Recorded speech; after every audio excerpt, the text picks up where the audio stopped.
This conference will now be recorded. Sign the sign-up sheet, please get that signed. And first order of business, not on the agenda, but I want to welcome Jennifer Brady. She's smiling at me. She hasn't smiled at me all the time, but generally she has. But I want to welcome Jennifer and thank you for agreeing to come on board and help out here. Most gracious of you to do. So we appreciate it. Lisa, if you'd go ahead and do a roll call for us. Mike Espiritu, Here. John Powell, Matt McDonald, Here. John Hitchcock. Present. Who's on the airport? Yeah, John Hitchcock is via go-to meeting. I'm on the internet. I'm here via the internet, go-to meeting.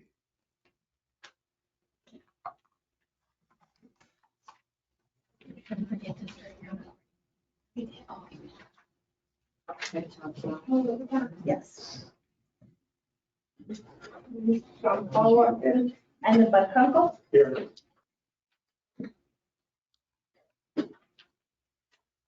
All right, the first thing that we need to do then is approve the agenda.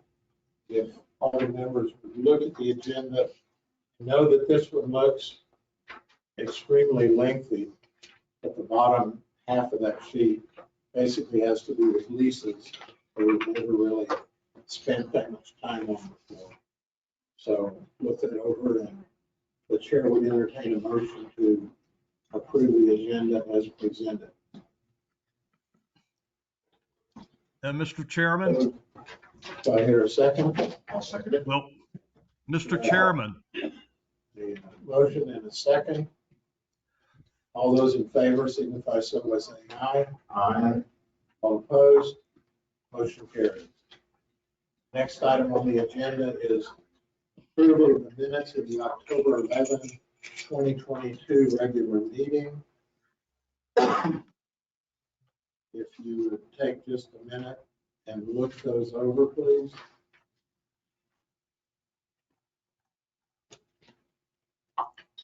Lisa, did we get John on board yet? He's on there. I'm texting IT right now to see if there's a reason that we can't hear him. I can hear you fine.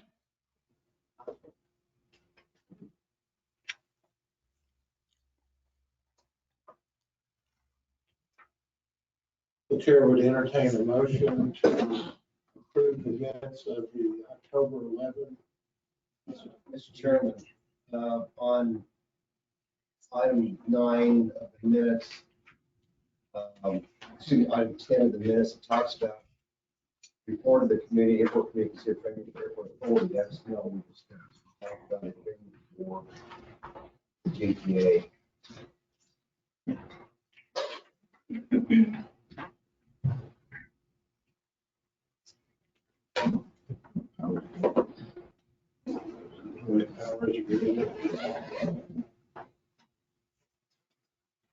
The attorney must have had some say so. Any other corrections or additions to the minutes as presented? Hearing none, the chair would entertain a motion to approve the minutes with the correction on item 10, replace the wording verbiage airport authority with joint powers agreement. So moved. Do I hear a second? Just one point on this one, so that date that's given, February 25 of 21. That's probably a system. That is a report that came out from the committee that you and Mike were on. So that's the date of that report. And that wasn't really that. Yes, that was the question of the airport authority.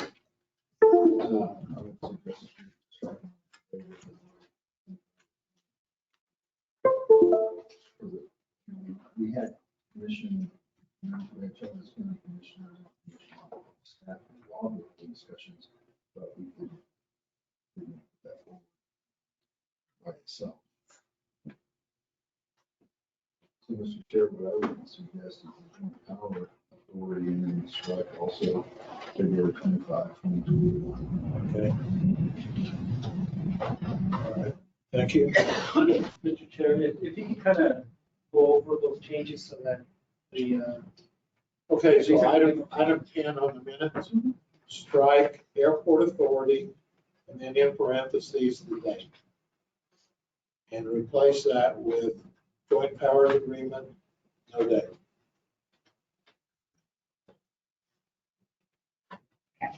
Okay, let's try this again. Any other corrections or additions to the?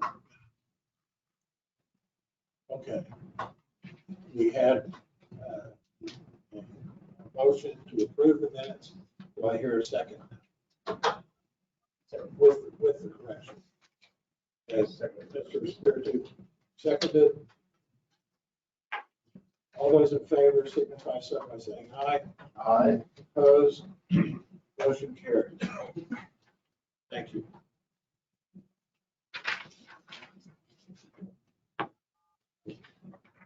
Okay, the first item that we have is item number 5.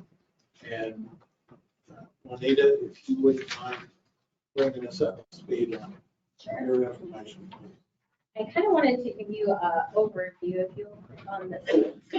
I normally, the sheet that I gave you is our, part of our strategic planning anytime we go into a media plan. So I didn't know how familiar you guys were with previous media, so I thought I'd give you a review and then talk a little bit about this sheet as we go into this new funding. So this is our digital campaign, our final results for last year's campaign. If you'll click to the next slide for me. This is kind of, we're going to go through the plan review, we're going to review the summary results, and then the detailed results of what we did. Next one. Our objective last year was to encourage potential travelers to come to the Air Center with the goal to ultimately book. So we were really tracking the actual click-through to book the flight through our website. A trip between Roswell and Phoenix. That was our intended goal. Our campaign dates were March 1 through June 30th. Our audience segment was those that have visited booking travel sites, so like Travelocity or Expedia or something like that, and also those that are traveling through the Phoenix Sky Harbor Airport. Other users that were planning a trip, needing air travel, and then we also wanted to target larger organizations of people who fly out of Roswell. So for example, NMMI, those groups, because that's a low-hanging fruit for us to get that ridership. We included some that had flown in and out of Roswell in the past month when we're looking at these reports that I'm sure you guys are familiar with, and then also those that are based in Roswell and the geographic location. So for example, targeting Hobbs Airport, because that would be one of our friendly competitors. Next slide. We've also put in here the 2022 plan versus the 2021. So in 2021, our budget was larger. It was about $39,600. Last year, it was reduced to $8,900. In 2021, we focused primarily on the Phoenix market, which was a much larger geographic area because of population compared to Roswell's population. Our time frame was shorter. It was 3 months versus the 4 months, and then obviously more dollars concentrated in a smaller window. Unmeasurable effects of the major external variables such as COVID, that was a big challenge. We looked at that from 20 to 21.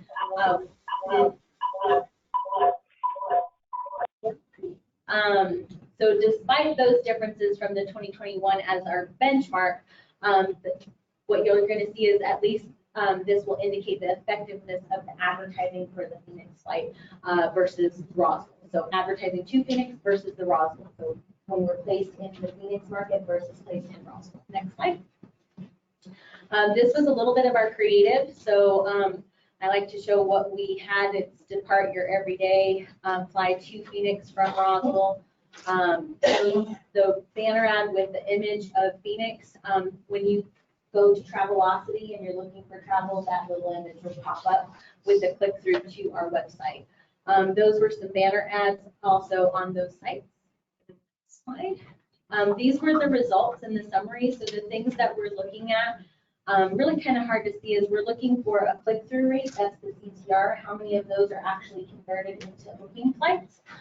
So you'll look at the indication from 21 to what we had in 22. We were a little smaller campaign, but we had a naturally higher CTR, which is really great. So that means users were much more responsive to the messaging, leading up to their conclusion of actually booking a flight. Slide. We also look at Google Analytics and also display the campaign that drove the most successful measurements. So you can see we had different messagings, and you can kind of see them. It's hard to see on this slide. But if you look at, we pulled the comparison of 21 versus what we were doing and which one kind of did better. We always use that in our creative brief, which says we become 23's campaign. So we'll use this data to really kind of target what we're going to be doing here. If you'll go to the next slide. This was the display. So these are the direct clicks on the ads. So we had a 23% higher rate than 2021. And then with those numbers of the view through, so anybody who kind of views through it but actually didn't click, that actually doubled from our 2021 campaign. The index of our CTR was much stronger. And then one of the things that we only served about 18% of the 2021 impressions, but the conversions were roughly double that, and those that are actually looking. And you can kind of see on your charts. We also look at impressions for the Roswell flight with the highest conversion, actually like those that are typing in a search. So the word fly Roswell, when they're looking for that, we're tracking what they're talking about. We're Roswell flights from Roswell Air Center, and you can kind of see our marketing tactic has always been Fly Roswell. We use flyroswell.com as the call to action. And so we came in the top 5 with that, and you can see the number of impressions, the clicks, and then also the conversion. You can see the difference between 21 and 22 as well. So we had about 59% of the total impressions with those actual words being searched on the website or on Google. Go to the next slide. We also did a Facebook campaign. This year, our CTR was 32% higher than 2021. The gross number of post comments was almost double, and the shares were pretty good as far as the important vote of user confidence were almost triple. So, and it's hard to read that. The messaging is really important when we're developing a campaign. Obviously, our messaging last year was much better than the messaging in 2021. There could be a lot of factors because we were coming out of COVID, but we use this as we are developing next year's campaign. Go to the next slide. So that's what we've done in the past. And then what I have in front of you is where we're going in the future. And so I normally review this with our Air Center director, and I did meet with Jennifer and Juan last week as the grant for the air service marketing agreement had been approved by our city council. We now have a $100,000 budget that I need to break up and develop a campaign. So these are some of my, this is my strategy on how do I get to that final campaign of what you see here. This is kind of the end result after we go through this process. So there's a couple of things that I would like your feedback on that hopefully is really good, is discuss the flights that need to be supported. Are you guys more interested in Phoenix, or are you more interested in Dallas, or a combination of both? The ridership goals and economic development goals. So at some point in the past, Phoenix has been a priority because Dallas has been so successful on its own. Is it ridership? What is it to you guys? I just need to know what that is because that helps us target our messaging and also for our placement. And then the grant requirements. So it does, we looked last week and Jennifer did say it is on air service for ridership.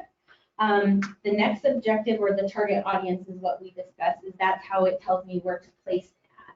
So is it commercial, business travel, who they are, why they're traveling?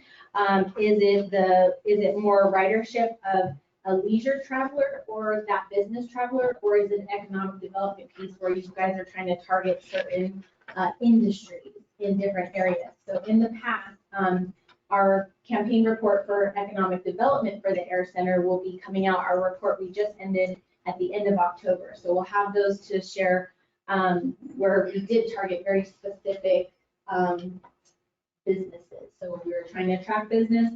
We're going after their competition in Arizona. There was one in Arizona, and then there was one in California. And I don't remember off the top of my head, but I know those were the two markets that we were looking at. So tell me what is important to you in that. And then the geographic priorities, again, is it Roswell? You want to target the people here in Roswell to utilize the flight, or you're looking to target people in Phoenix or Dallas, which is more important. And then also just that pass. So from past experience, the Phoenix and Dallas to Roswell has not been as effective than our Roswell people flying out. And then if there's any economic development priorities that need to be put into this, here is the last quarter or end of the year quarter one O&D report. Usually the Air Center director would send this to us so that we know, okay, did we have effective marketing? Did the numbers go up? Did they go down? How are we pacing? So this was sent in August for the year end of Q1. Tells us where people were going. Obviously, Dallas is doing better than Phoenix. It's about Phoenix is about half. The next destination was Las Vegas in number 3, and then Orlando, and that's where they were going. The other thing that I like to ask is the timing priority. Is it seasonality of travel, like the travel season, or is it just it has to be spent by a certain date? And so in this instance, the money has to be spent by June 30th of this year for the money allocated in this contract. And then starting next fiscal year, we'll have $150,000 that has to be spent by 2024. So this is kind of what I need from you. If you can share some ideas, feedback, because what I will do then, the next steps is I take your feedback, I put together a strategic brief, I break down the budget, and then I give you an example of what the media mix looks like, whether that's digital, if it's outdoor, if it's Facebook, and those things. So. Okay, thoughts from, thank you, Juanita. Thoughts from the commission.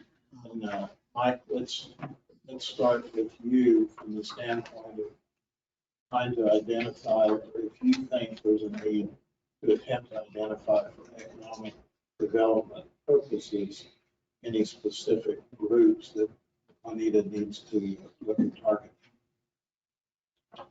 Good briefing, thank you. You know, as Matt probably knows as well, is we have such a number of companies that are in the Florida area, from Tampa to Orlando to Miami. I mean, everyone is doing one in the other. Florida is aviation heavy. And that's it. If we're going to target development companies, that's really the place we need to focus.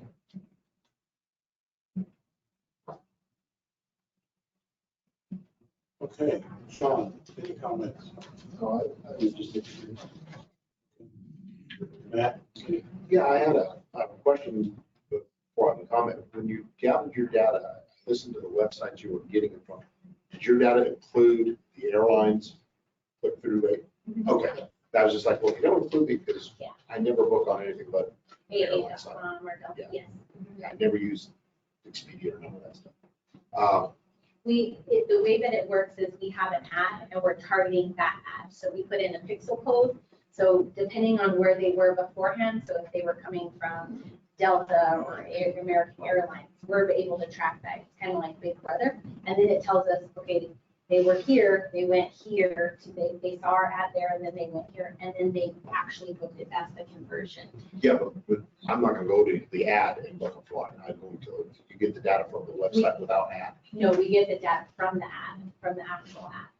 That's what So we're tracking. anybody who would book a flight without going through the ad, We're not, you're not getting that data. No. So your numbers could be actually much, there might be a lot more information there to grab. that's where these numbers come in, The travel, the travel. that's what I was wondering. If you Yes. had, if you had a conversion from what you have there, or what you're getting on your advertising, And then what are you getting to people who just go directly to book on an airline website? I mean, I can book a flight through Delta out of Roswell if I really wanted to. Right. But it's, I didn't know if you were able to, I mean, other than the amount of passengers. This is what we get from, if you guys have other data to share, we're happy to look at that. Well, the data the airport would have would be just the on-off numbers. But I'm saying, if you took those numbers and compared to your advertising, to see what the discrepancy is. Yes, that's what we look That's at. what this is here. Yes.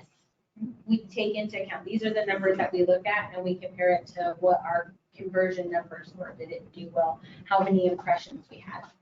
And that's how we kind of just compare. So Did it I work guess or I might have didn't missed that. work? So I'm just going to say this, for example, let's take Atlanta. You had 1,623 people as of August. How did that work from your advertising? How many of those people were from the advertising? I wouldn't be able to calculate the Atlanta because we weren't in the Atlanta market. Okay, well, how about Dallas then? Would you be able to calculate how many people used the ad versus how many people actually flew? We'd have to go back and look at that. Because I think we do track that.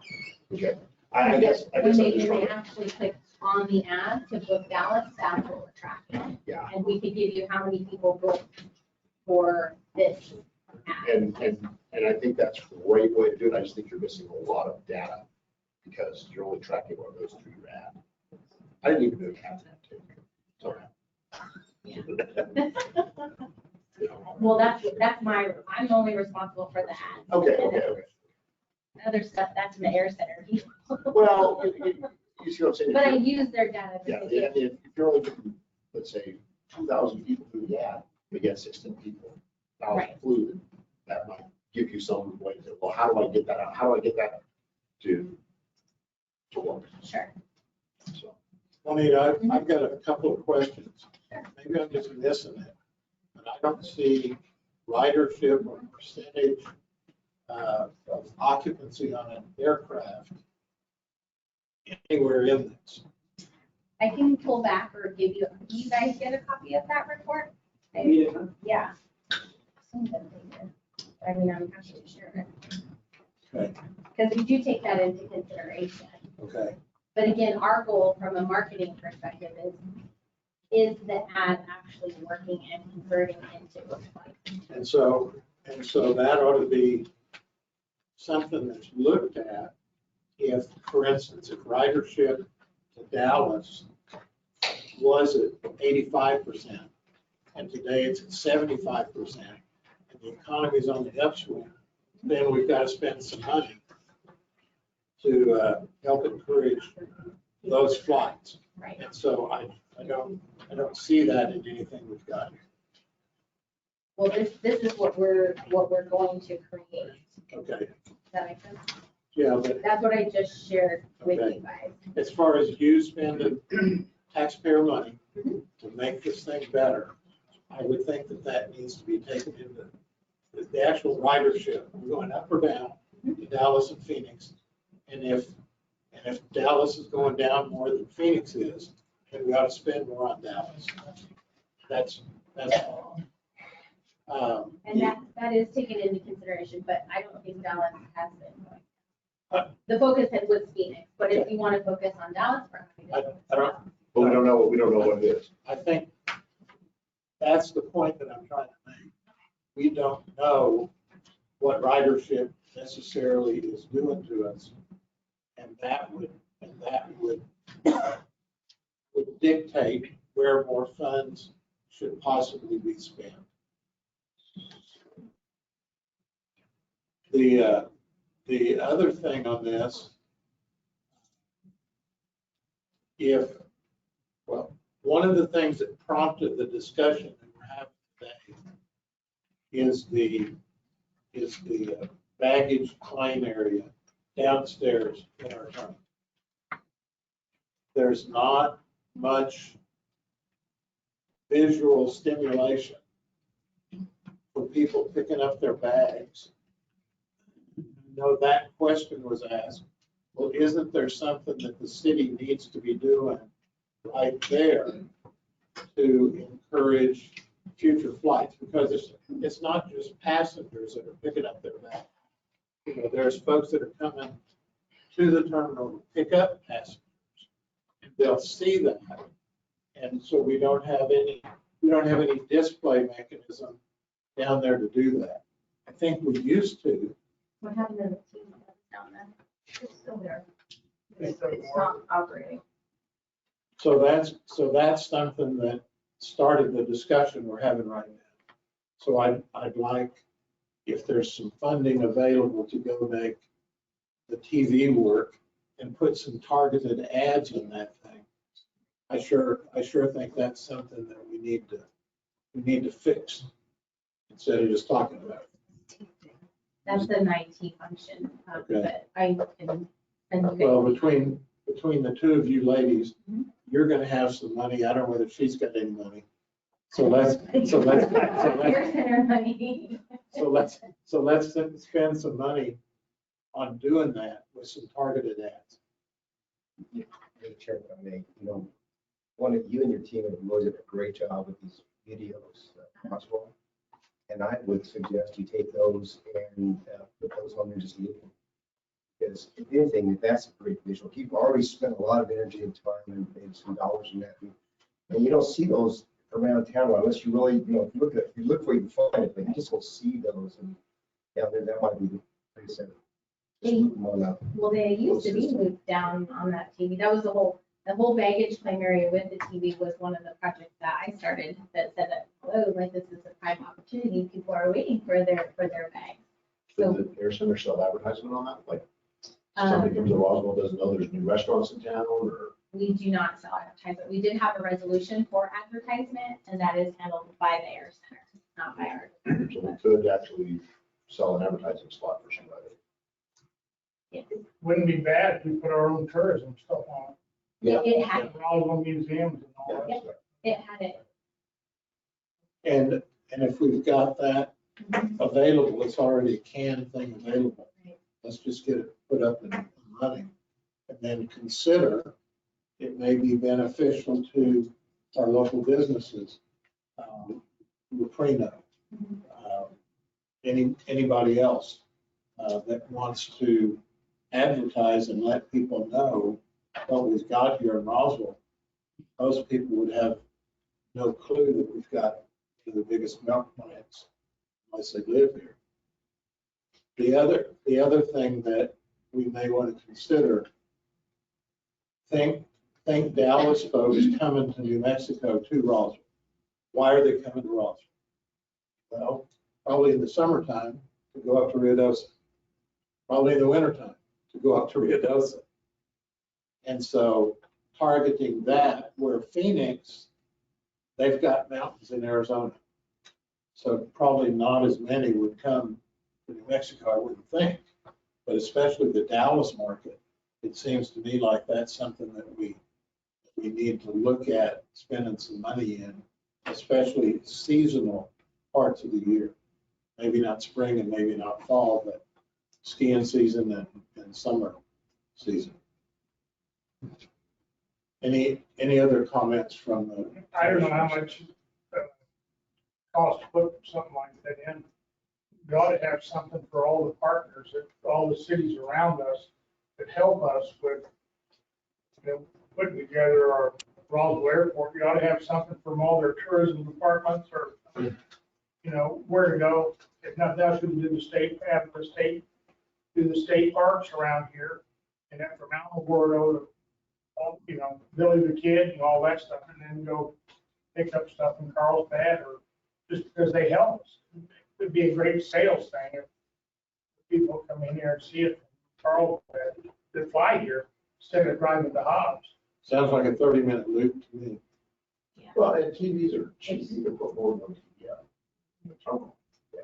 Put one over where that people. Well, between you two ladies, I bet you can come up with a plan as to what we do. And pushing our partner communities is certainly something that needs to be considered. That won't make the loop too long. Get a 30-minute loop before, that'd be 32. Well, I think Jennifer's trying to get bags out of the airplane, out of the terminal in 15 or 20 minutes, aren't you? Isn't that the goal? Nice. Oh, wow. It would be nice if we get them that quickly. That would be nice. Okay, any other comments that Juanita needs to digest? I appreciate everything you just told me about the baggage area, but that doesn't apply to the grant funding that we have. So do you have any other feedback as far as the grant funding? I think we've targeted timeframes. Okay. Seasonal, Seasonal, right? season, Right? And we've also targeted, we need to identify ridership. And if we're down in ridership in one destination, we need to focus more funds there.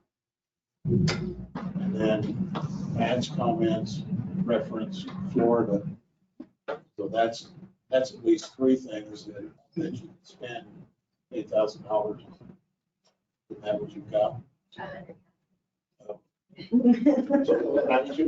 So take some of that, and put some TVs. right, but I can only spend $100 for this year. But if it's seasonal, that's this year. All right, thank you. All right. Appreciate the feedback. Juanita, thank you for your report. We appreciate you Yeah, not a problem. coming and doing that. Okay, Juan, are you going to do the Yes, sir. Mr. Chair. shooting update, item number 6, please? Yes, just a quick update, in checking with HR. Right now, we currently have the position advertised at Indeed and the city's website. We're also in the process of advertising the position in the New Mexico Municipal League as well as the Airport Association of Airport Executives. And those two are still pending. Unfortunately, even for the Indeed website with the city, we haven't received qualified applicants yet, but it's out. We're just continuing to advertise. Also, I think the management has reached out to the president of the state's Airport Association just to let them know that we have this open. And we're just going to continue to monitor, see what applicants come in, and then as soon as we receive qualified applicants, we'll forward them to management and also to Jennifer for review. So we'll just continue to keep you all updated on the status of that process. Okay, this provides an opportunity for the commission to talk specifically then. In my conversations with most of the commissioners, there has been not a consensus, but I want to talk about it, that we as a commission need to recommend to the city council a way to go on this. So I understand what you're trying to accomplish. Jennifer is certainly excited about that. But it may very well be, and I know that we're working on obtaining a list of service providers that would come to the Air Center and operate the Air Center.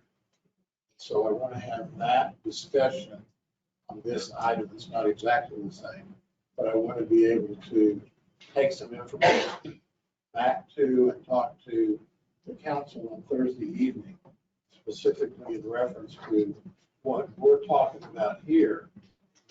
Maybe not have city employees operating the Air Center. So, Mike, I know you've done some work, your organization, reference identifying possible service providers for airport operations. Thank you, Mr. Chairman. Jennifer, nice to meet you. We have not met, but thanks for stepping in the time that we needed your help. Thank you. As we move towards the possibility of JPA with the county, and the city council approves that measure, that will set the stage for taking that discussion on a bed to manage the airport as a function. And there's a lot of companies to do that. I spoke with Meeting Hunts, who's one of our contractors, and asked for some reference companies. I didn't ask if they did it, but they asked for some reference companies that they would recommend. We gave them a short list. And I also came up with another list. And in the interim, we did reach out to 8 companies and had discussion with them as well.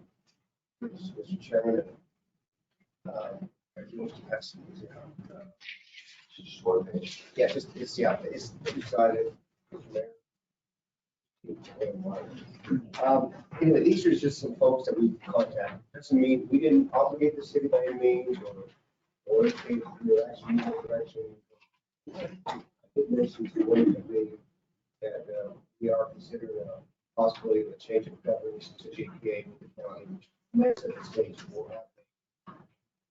Third party management company, Cisco, from our office, working together and contact these companies.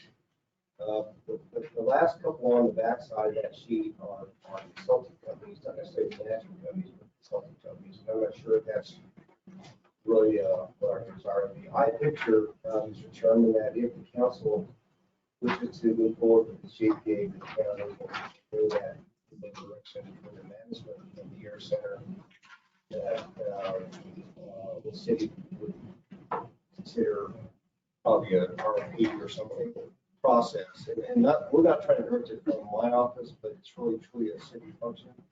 But I think the city would have to RFP that and go out for bids. I don't know what it's costing. I think that's one of the pieces in our discussions we've had right now is we don't know what's going to cost yet to figure that out. So, but anyway, that's some information for you to take a look at. Then we'll homework. There's a couple that I really liked a lot, but that's my opinion. But I was yield to the city and the procurement side. It's right. It's the company. So Mike, thanks for you and Cisco spending time on getting this put together for us. A lot of information there, though we don't have actual numbers or what this would cost to do something like this. But I think this is something that probably I need to bring up Thursday night. There's potential for this because there are service providers out there that do that. And yes, we would need to make sure that JPA is approved so that we could move forward with something like this. But any comments, Matt, any comments on this as opposed to maybe having city employees operate the air center? I was just reviewing all these companies here. So it could be a good advantage for the city in general to have a management company. The city employees have done a great job also, but sometimes management company can operate without obviously. One of the things that I thought would be more readily graded, so to speak, if we had a management company, we could have specific performance criteria that they would have to meet.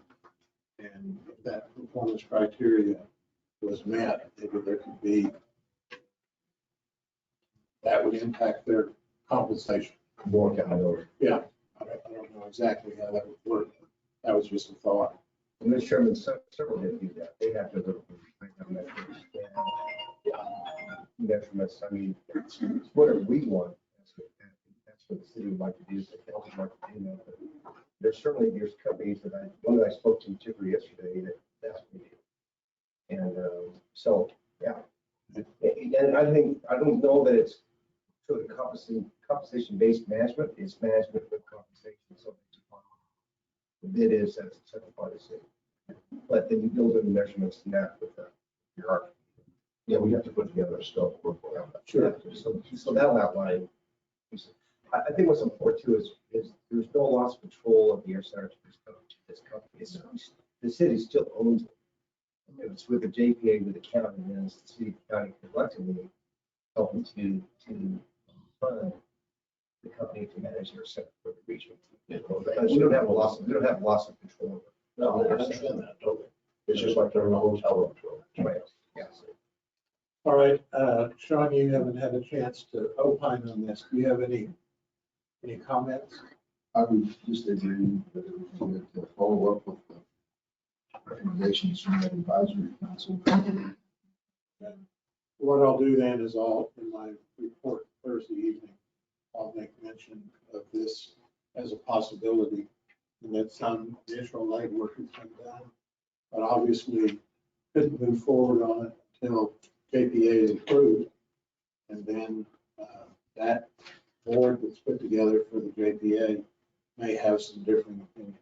But at least this is a possibility. Okay. And there are probably other companies that are providing solutions depending on what the city provides. This one's a possibility. Okay, if there's no other comments on item number 6, then Jennifer, you're up. There's the status report. Well, I have reached out to several companies out here. I've only been here 7 days, but I have met with their sales. I sent Cabu, phone conversation with BLM. I'll be meeting with that right next tomorrow. Just let them know I'm here to help in any way I can. We do, and Jenna received an email regarding KC 135 operations at the end of the month for about 5 or 6 days. Yeah, it's night off. And we have projects, our projects, we're ready to go out to bid. We have just a few changes on the parking lot, but we'll be getting those purchasing probably by the end of the week. To RFP. Okay. Can you define just a little bit on the parking lot funding, that kind of stuff, please? Are you gonna help me on this one? Yes, ma'am. So that's, this part was funded from the FAA MAP program, that's the military grant program that was fought for by the city. And you guys obviously received a grant for that. It's in place. Money's in the city's bank. It's ready to go. That's in the range of 2 million. It's right around 2 million. This one. And describe for the commission, because most of this work was done upwards to 2 years ago. Yes, sir. That's right. Right around COVID, before COVID. So, previous administration and board instructed, gave us specific instructions on the parking lot and what they wanted to see and do, and we followed through with that. This is the first phase of construction. So there is basically a comprehensive master plan for the parking lots. The FAA has seen it, the city has seen it, and this is the first phase of the construction for that. Okay. So we're saying that we're going to go out for an RFP based on all the information that's previously been put together. I think one question that I would have is part of this parking lot designed for access where there would be a parking toll taken on the parking, or is it all still free parking? It will be, it's all free parking, be ready. Everything should be, there's conduits that'll be put place, for, where the full stations will be. So those will be in place, they'll be ready. And in general, where this is going to go is just west of the terminal. Yes, sir, the grassy knoll right here, and then right across, to the right, directly north of there. That's it, where that old FedEx building, thank you for that, Jennifer, it will be that's for phase 1. All right, any questions on the parking area before Jennifer continues her report? Somebody sent a proposal the other day.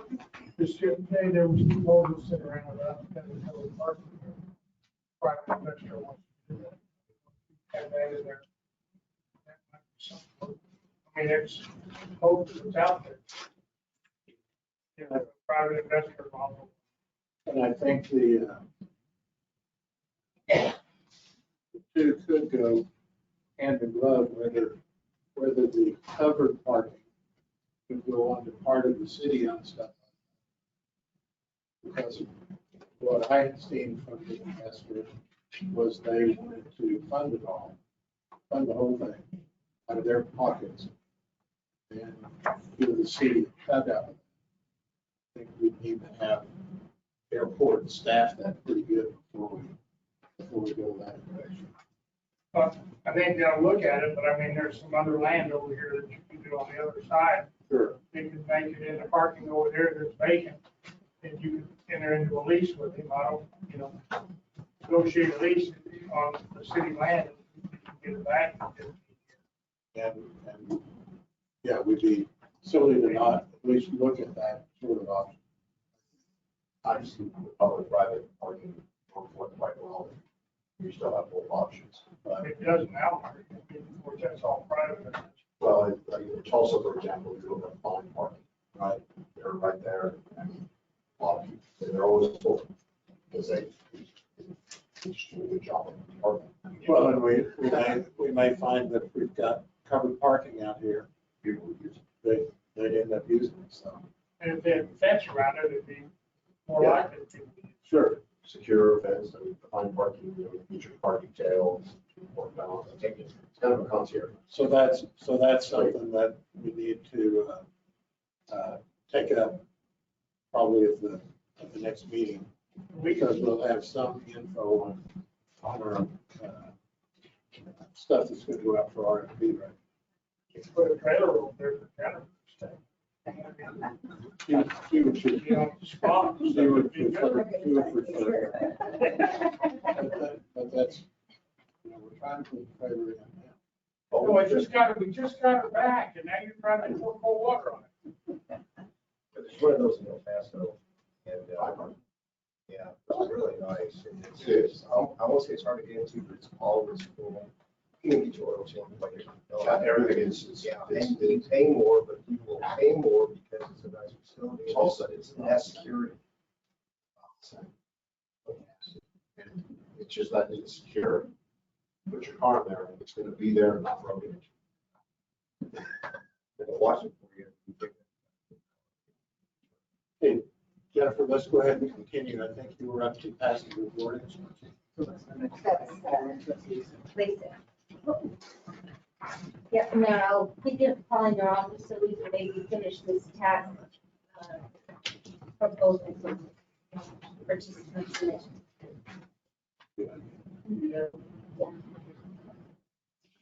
Yes. So for the passenger boardings, which is the departures, for September, it was 5,386, which is a little up from August. The airport operations, that is a little bit down from August. For September is 2,333. And then here's a parking report for September. Parking, you can see it's going down a little bit more. August was 86,000 and September was 82,000.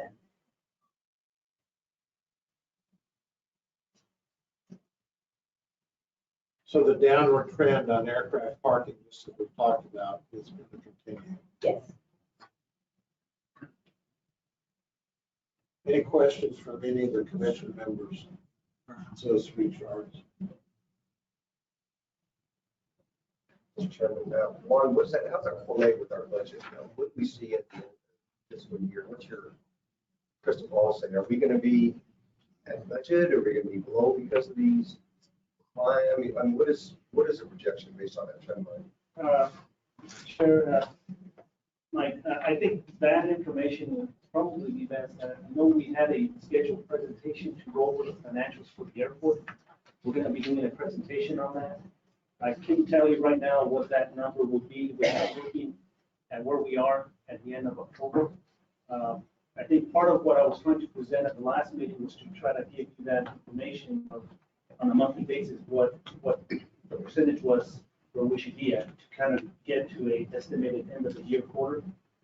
I didn't bring that information with me, so I couldn't give you an answer, but once we schedule that meeting, go over those financials, we'll get with Jamie to make sure we estimate what we think are we going to be short based on what we thought when we developed the budget, what was the number? And in looking at those numbers, I couldn't tell you right now out of my head what our estimate was. Usually we do a budget based on last year's activity, but obviously last year's activity was much higher because of the number of planes we had, and we didn't anticipate a decline in planes, then obviously we may end up being short on that line item. But overall, I can tell you where we are in target wise.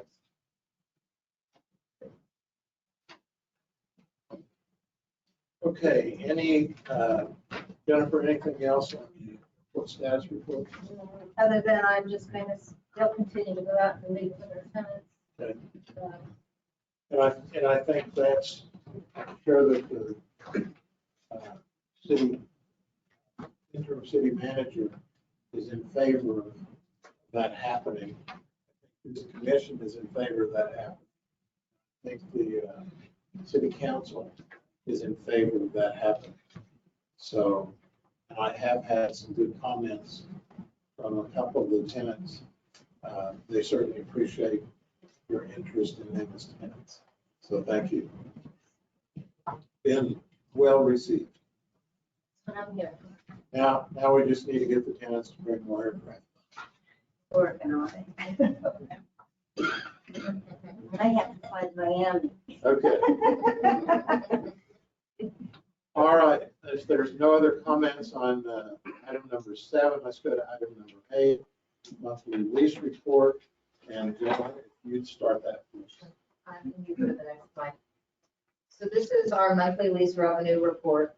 I want to specify that this is a sales report. This is what I built out monthly. So this is not a receivables report. So those two items are confused. We did have a couple CPI increases in our commercial aviation sector, and so we're up a little bit. We had a few rent increases as well. So the rent revenue is up a little bit from last month. I did break down the non-aeronautical a little bit more in depth per Commissioner Hitchcock's request. And I did make a note on the Verizon. They will be, this is their last payment. So they have moved to Gravity Pad Towers. So we will effectively not be having cellular lease anymore going forward. And so Verizon will be reported in this sales report, but not forward. And the Sprint lease has already dropped off, so we did go down a little bit in the non-aeronautical revenue because of that change. General aviation, we do have one vacant T hangar, and then our advertising hasn't changed at all since last month. So that is our complete sales for September. And based on Mr. Espiritu's comments here, yes, I'm wondering if we don't need an extra sheet of this. You've done a good job on this. An extra sheet maybe starting next month where we compare this to what you had budgeted for revenues. And it probably wouldn't hurt to have a cumulative so we can actually look at month to month instead of just a one month window. So if we can add, I think we're getting where we need to be on this lease discussion, but I think adding those two things would certainly help information dissemination. All right. Okay, let's go ahead then with your next slide, Okay. please. This is the summary report. This is allows you, this is current to date. So where the status is of where the leases are, where they come from, what parcels they are, if we have expired, and when they're coming expired are the second section of the leases that are existing. And then the status of them, whether they're either active in negotiations, in renewal process or in the approval process. If we have anybody that has given a notice of termination, those will land there as well. And anybody who's remaining in holdover. I'm happy to report that we have moved our parcels down to where at this point I'm currently only in negotiations with 5 of the tenants. So the expiration leases will be continue to decrease. They are going to be submitted partially through here and then into the approval process as we go forward. So I guess I want to leave this open for you all to ask me questions. It helps me to navigate and guide where I'm going and give myself a plan. So I leave that to you. You did in the packet get further detail on each individual lease parcel. So if you have questions about any of those, I'm always happy to answer that as well. So my question would be on the expired leases where we see a cumulative effect of still there's 21 leases that have expired. And I know you've worked on that diligently to bring that number down. but where do you visualize us being by the end of the year? As long as all of the leases can be negotiated with the tenants, then we should be back to where none of them are expired. I'm trying to stop them at this point, working forward so that they don't get into that action. Right. Obviously, coming off of a moratorium period and trying to get this caught up has been a little challenging, but we're getting there. And the tenants seem to be receiving everything well as we go. But we're down to a couple that are a little bit more difficult to satisfy and have to be vetted through the FAA and the council and, government procurements, et cetera. So that's where I'm at. I'm down to the ones that are going to be a little bit more difficult to sit, if that makes sense. So we just make sure we're legally doing everything we're supposed to do. It looks like from a timing standpoint, over the next, 180 days, we've only got seven total leases that are going to be renegotiated. So that should give you plenty of time to get this other stuff weeded out. Yeah. Any other comments on her summary page?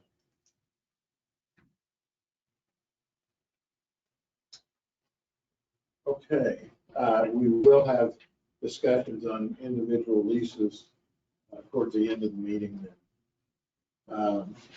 Let's go to item number 9, and Cruz from Armstrong is going to talk to us about the BLM project. Sir, thank you, Chair.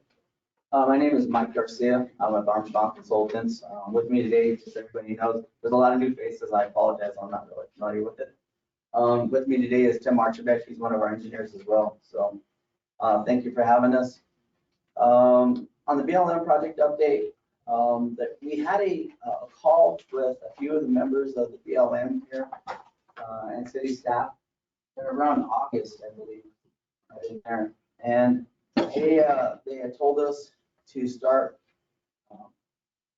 giving them a high conceptual look at their area and the congestion that was occurring. And so what we did, the city tasked us to do was to come up with just something that might help them alleviate the traffic flow pattern with their aircraft and in general, that whole area. So on a high level,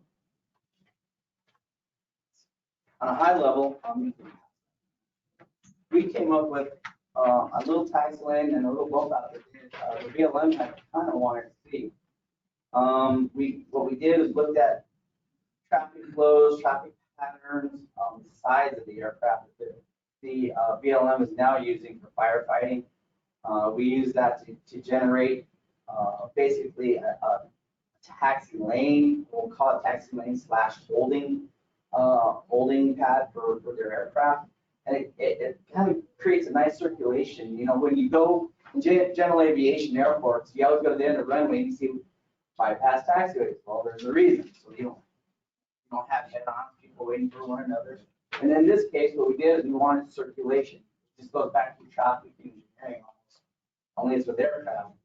And it's just circulation. It's just being able to get those planes out of the way and holding areas and just, again, this is a high-level conceptual plan that the city asked us to look at. So with that, we came up with a cost estimate along with that, and it is roughly right around 5.5 million, just in ballpark numbers.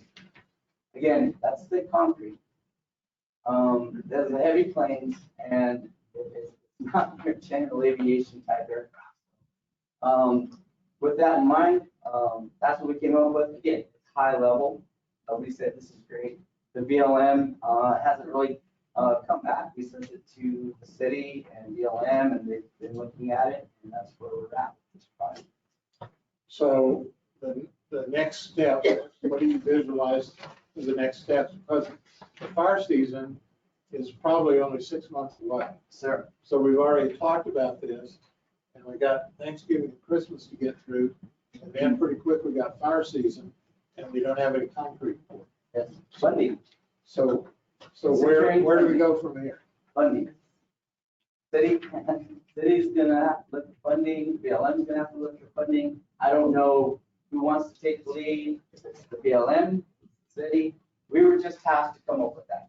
Came up with that, we gave it to the city and the BLM. But you haven't heard anything back from the BLM. No, sir, we have not. So if the federal government happens to have a bundle of money and the city doesn't have a bundle of money, then that should be the place that we would go, I would think. So who takes the lead on making that happen? Well, on encouraging the feds, BLM, to come up with some money for company.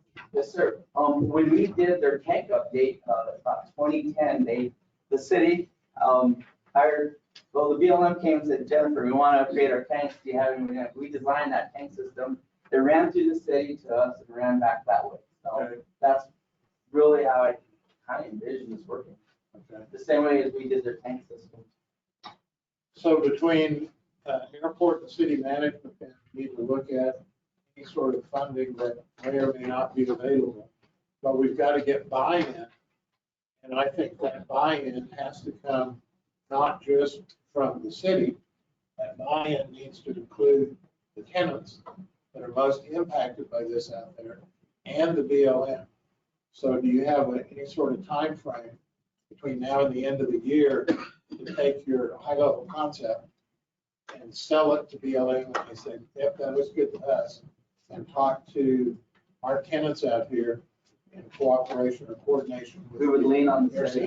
center? We would take guidance from our city. They're our boss. Okay, Whatever they direct us to do. so Jennifer, does that mean Air Center interim director goes to the tenants and works with them? I have reached out to Justin King, who's going to check to see if there was any funds available. They have seen the plan.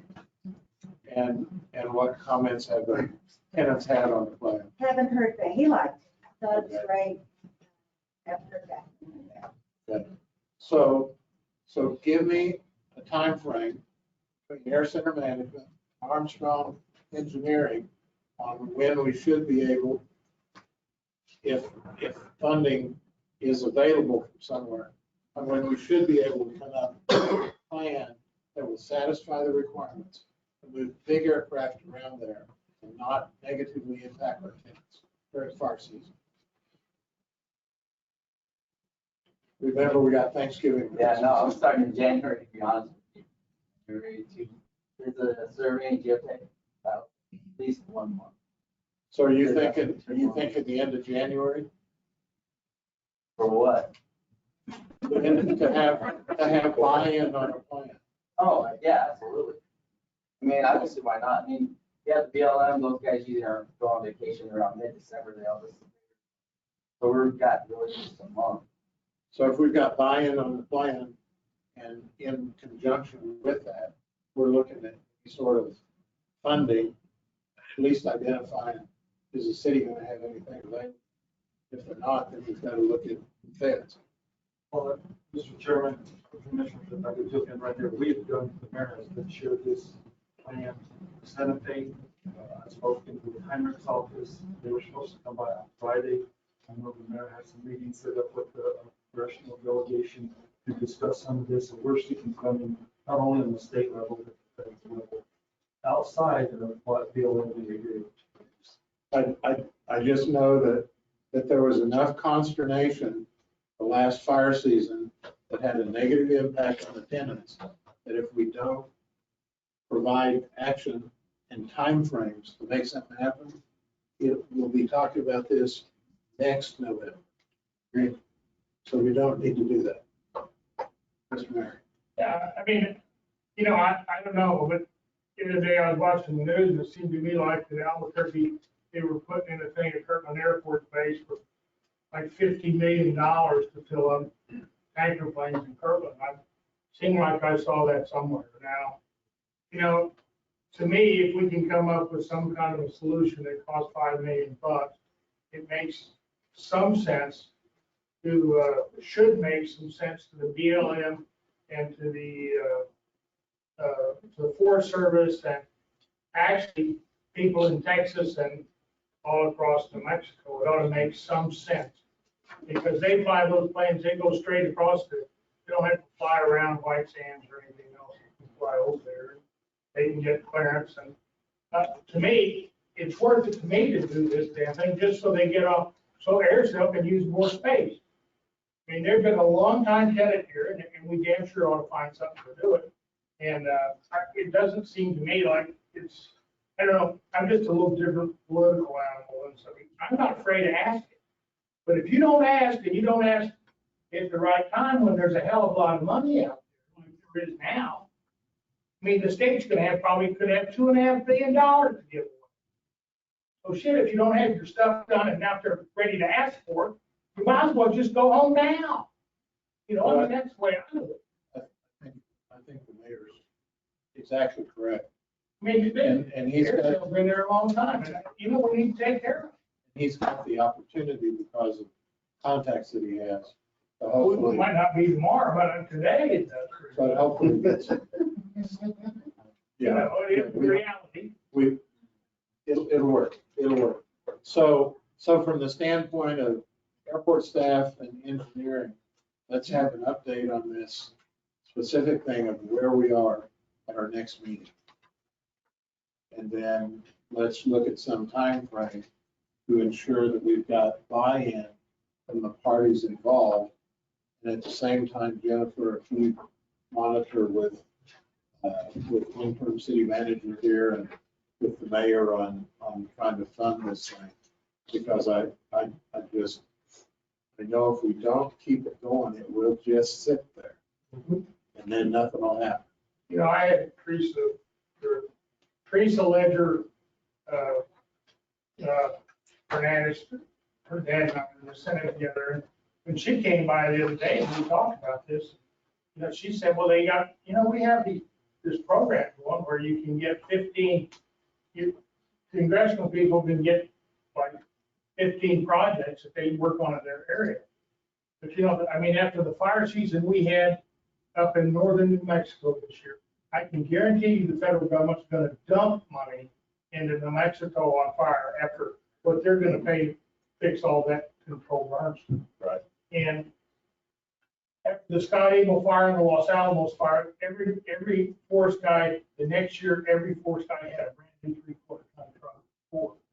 That's what they had. And that's, I'm just saying, the money can rain down here, you know, if we just ask for it. And, but I, you know, I need to have something a little more about some, than just showing them that schematic again. And if you have some idea about what the length of the taxiway is, if just have them go in there and turn around, and how much it costs to make it. I know our BLM here wants to expand their place here, and they want a building out there so they can store their fire retardant. But with this thing, they can, if you do this, with a lot of the same material, they said they can fill up 2 or maybe 3 plants. You know, except the big ones, and there's only 4 big ones, but they can fill up 2 or 3 of them, you know, 2 of them at a time. And so that's all I don't know.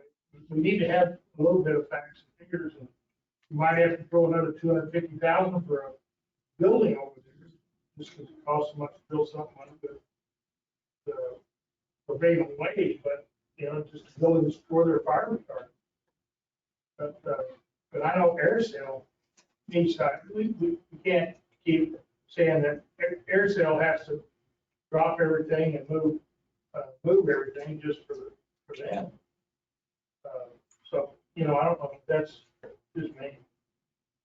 So depending on funding availability and roadblocks that engineering runs into and buy-in from everybody, let's report back at our December meeting. All right. Anything else on the BLM project? Any other comments from anyone? Okay, let's go to item number 10, the rub hanger site review. Armstrong again. Sir.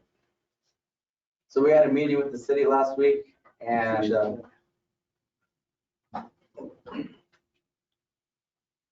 they tasked us to locate 4 sites, potential sites. Again, these are all just conceptual sites.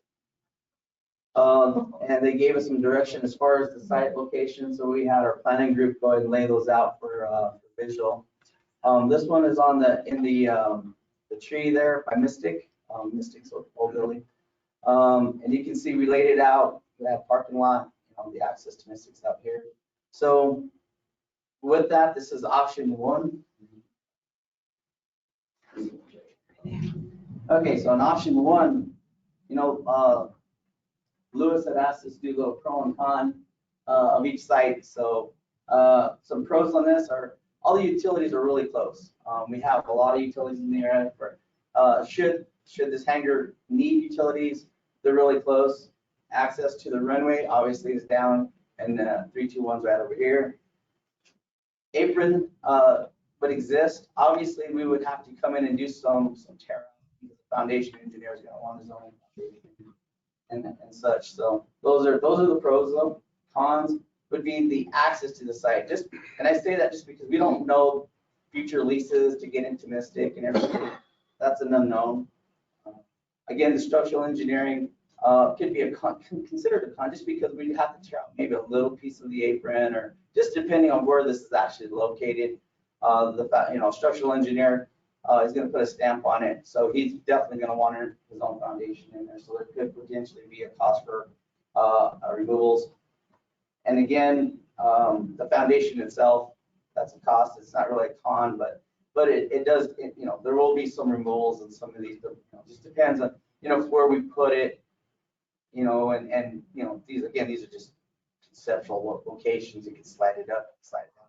Obviously, if you move it more into the concrete, this concrete's really thick. There would probably be a lot more removal in that area. So Let's talk about this hangar, just physical data on that. I can see the size of it, but height and functional usability for this hangar. I don't know if we're already. How tall is it? How tall is the opening? I don't know. I don't have that right now. Mike could have that information. It's not a hangar that you can park big aircraft in. Not a set size. No, you could park.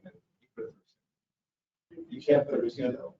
Well, no, but you can put a 737 tails, but got 1 feet. Yeah, it's hard. Yeah.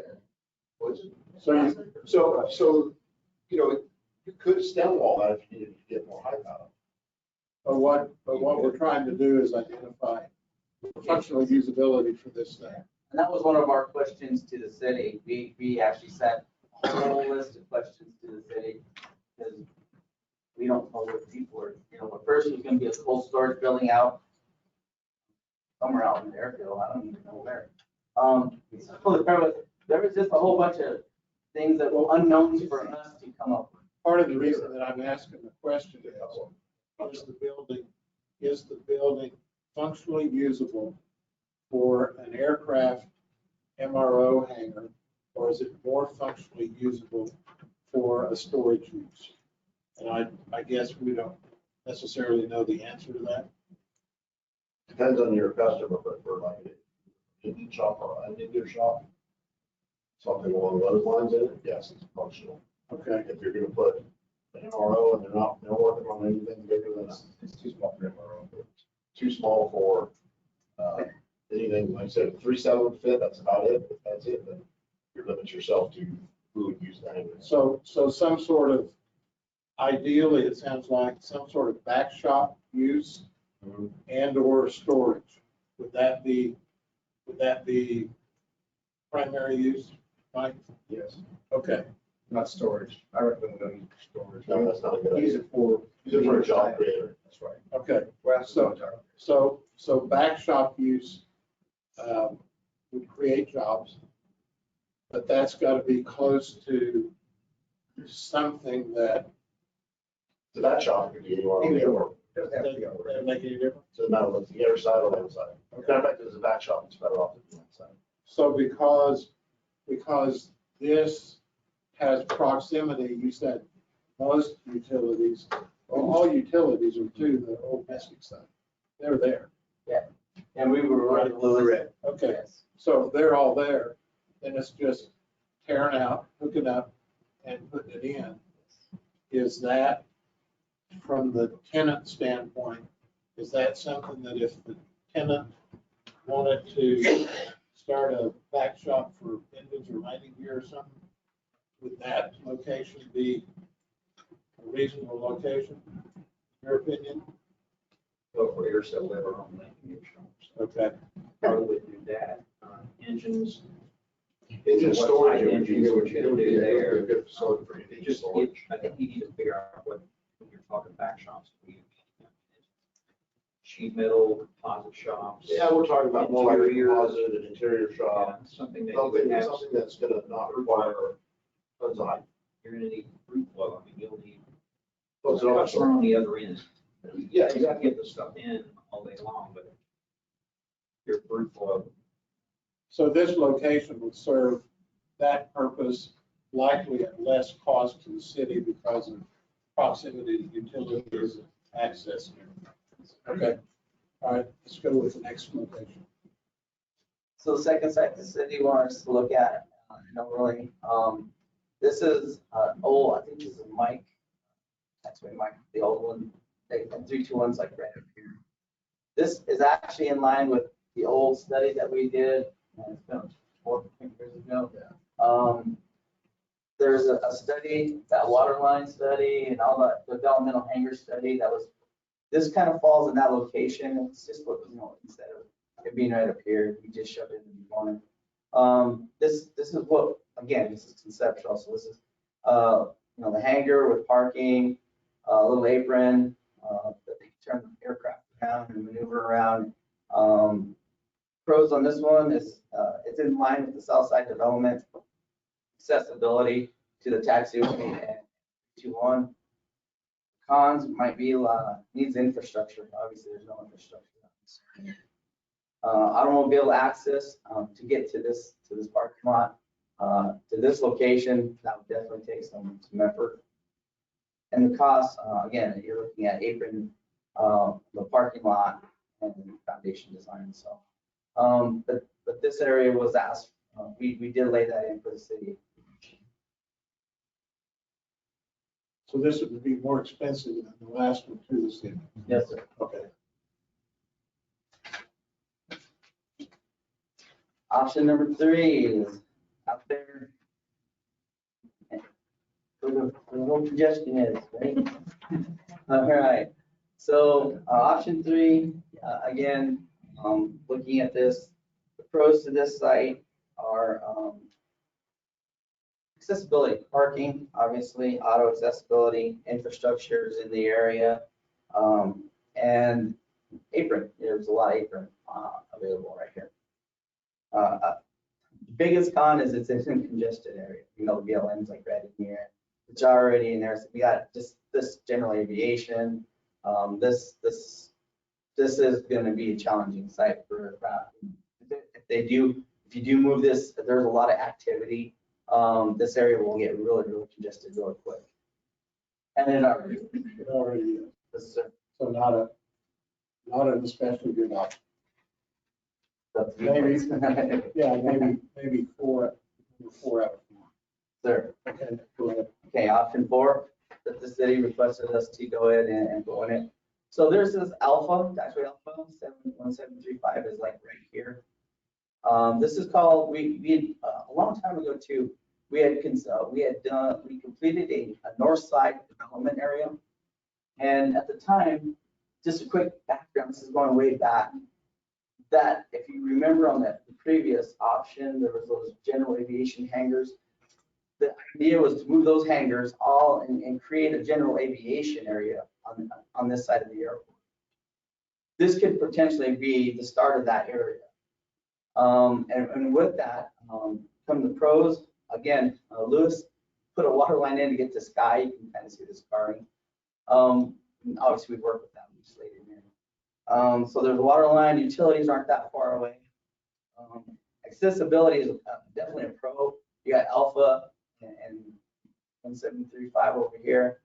And again, just starting that north side development area. And that might help the Air Center relieve some of that general aviation from way on the other side of the airport to this location. Now, this could definitely be the start of that whole development area. How far is this from the Sky Hang? Oh, wow, that's pretty far. Quite a ways. Yes, sir. The cons, again, you can see you have to definitely develop an apron, and a taxi lane that goes to the hangar.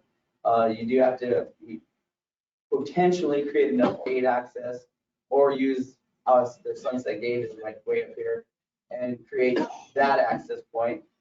So, that does have a little issue there. Infrastructure costs, they're going to be greater in this area, I think. There could be a lot of electrical and everything, but as Lewis likes to say, it's easy digging in this area. So hopefully, that would mitigate some of that. And that's really it. I mean, this is the fourth option that city asked us to go in and look at. So what's that in the bottom corner? Is that the bus? That's bus. Yeah, that was bus. Yes, sir. Look at the GA, maybe that shop is what that building has. Could be used for GA purposes. Has anybody talked to Sky at all? About, could they use this, create more jobs, do anything? Reach out to Nickel. I think that, maybe that would be an option anyway. Because just my thoughts, and everybody chime in here. It looks to me like Mystic side, as far as immediate availability, access, there's access there, utilities there, that's gonna cost you a little extra to bust out the ramp and foundation in. But that likely would be less costly. I don't know where that's the best location. But if it doesn't matter where somebody uses it, then that location may be fine. The Mystic side, I think, is not a bad deal, but it's also, as far as access is we got to use that term loosely because you still have to go all the way around. So if you're on the air side and you're using that facility, you still have to go out and all the way around because there's this little road that we're going to see vehicles on. Right. Is it open? You opened it? Oh, then never mind. I am wrong. So you can come inside the fence to get over to Mystic? Get the old way, right? Okay. Thank you. Gordon, you had a question? And what about the old turnout? We were not tasked by the city. Concerned with access. So what, I agree with that. so what does Armstrong Engineering need this group to provide them, to provide to city management, city council? You should probably start looking at the usage of this hangar. What's gonna be required? Is it gonna need HVAC? Is it gonna need a restroom? Is it gonna need oxygen? I mean, so that starts driving up that cost. If it's just a plain hangar, piece of cake. But every time you start adding something to that hangar, your cost is gonna start incrementally going up. You start talking about a mechanical engineer after designing HVAC, fire protection. So those are things, once you start, Tim said, once you start occupying it, that's a whole different story. That's a whole different part now. So you need to talk about what the usage is, what you're gonna do with this hangar, and what you wanna see in it. The city owns the hangar now. Okay. So, what do you think? No, I'd like to see some jobs. We have a lot of warehouse. It almost sounds like that's what it's gonna have to be, Well, if but it's, I'm not, I'm gonna reach out to Sky tomorrow. Talk to Nickel, see if he can create jobs over on his side. He's got all the utilities over even if Sky can't necessarily use it or create jobs, the benefit to the north side development would be, we can come off of at least the water line. Sky has their own septic systems, don't they? So there's no sewer over there. there. Only one building, the large hangar this one has. Okay. So there is sewer in that area. There is a sewer line. You likely have to build your own septic Okay. system at Spooky D. So we've got water. We've got power. So that's available. So what I think would benefit the commission would be if Armstrong would come up with an overview of things instead of a little small area where this is. So those of us that aren't as familiar with the Air Center as you are, just put 4 dots on a bigger map. Okay, so we know what it's next to. And then Jennifer, if you do some research on that with any of the tenants or anybody else we've got out here. And yeah, if you can come up with a recommendation as Mr. Powell has suggested here, with the goal, I would think to let's figure out a way to use this building and create some jobs as opposed to just storage. Mr. Chairman, would be beneficial to have Armstrong look at feasibility of this building, as it was suggested earlier, where the old crush pad was. I think that's a good location. So number, with they couldn't use the pad instead of building on it. There's no pad there. It's just Okay. So let's add that as number 5, location number 5. You know what we're talking about? Yeah. We're looking at, let's see.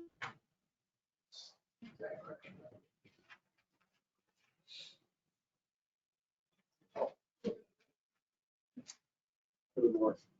I was like, where the heck is that building? It's a big building. That's a 3 out by 3. That totally are there at the behind body meters around there. That's in this. Are there any of the 4 sites that the commissioners would say, likely that's not a good likelihood at all? Because Well, I'll tell you what, there's a couple of sites on there. Is this one here, which is, goes to Erickson, behind Erickson. But, that would be great if Erickson chose to do something with that. But if we don't, it creates congestion. Your opportunity, you miss, that's not a problem.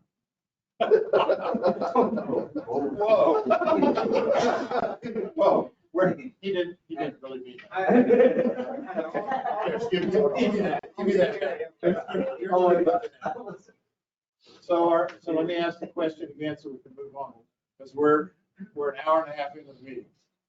Are there any of the 4 sites that any of the commission members think that we should probably delete from further attempts to negotiate, to use? Just the crush pad. Okay, that's an addition. That's an addition. I'd say the one over by the, Okay, I would agree with that. Anybody else? Okay, so we'll add the crush pad site, delete the one that is going to do nothing but cause more congestion. Yes, sir. Okay, so if we can do that, we still got 4 sites. Let's put that on a larger map so we can look at it, get that info to Jennifer as quickly as you can. And then Jennifer, do what research you can to identify tenants, usage, and where we can do this. I'm sure she can work with you, Mr. Nahar, on availability of utilities. Absolutely. Okay. Mr. Chairman, I have one general comment. Everybody here, as you're looking at the big picture, you're looking inside the fence. Perimeter road is a piece of junk. So when you start talking, I hear the word access, accessibility, you're gonna want other entrances. You have to be thinking about pavement we have on the perimeter road. yes, you had access out there on the road, while trucks roll. You're talking generally the perimeter road. The perimeter road North around, side or just- as a whole. Jeff, on the perimeter road around the outside of the base, the county's been involved in this stuff in their discussions, and they clearly know what we're looking at going around the outside of the base. they've been involved with this and agreeable that we know there'll be trucks out there and stuff, you know, bigger trucks, all that road now is just chip seal.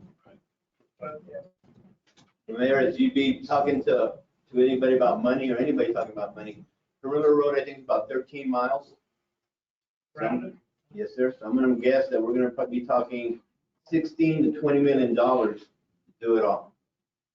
So big number, big picture, but it has to be there in the discussion as the sidebar piece outside the fence.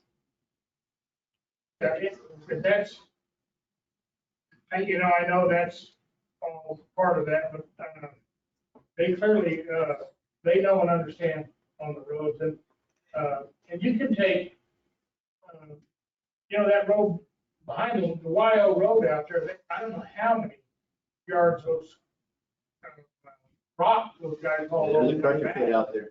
They hauled it all the way down from 13. I mean, they drove the hell out of it.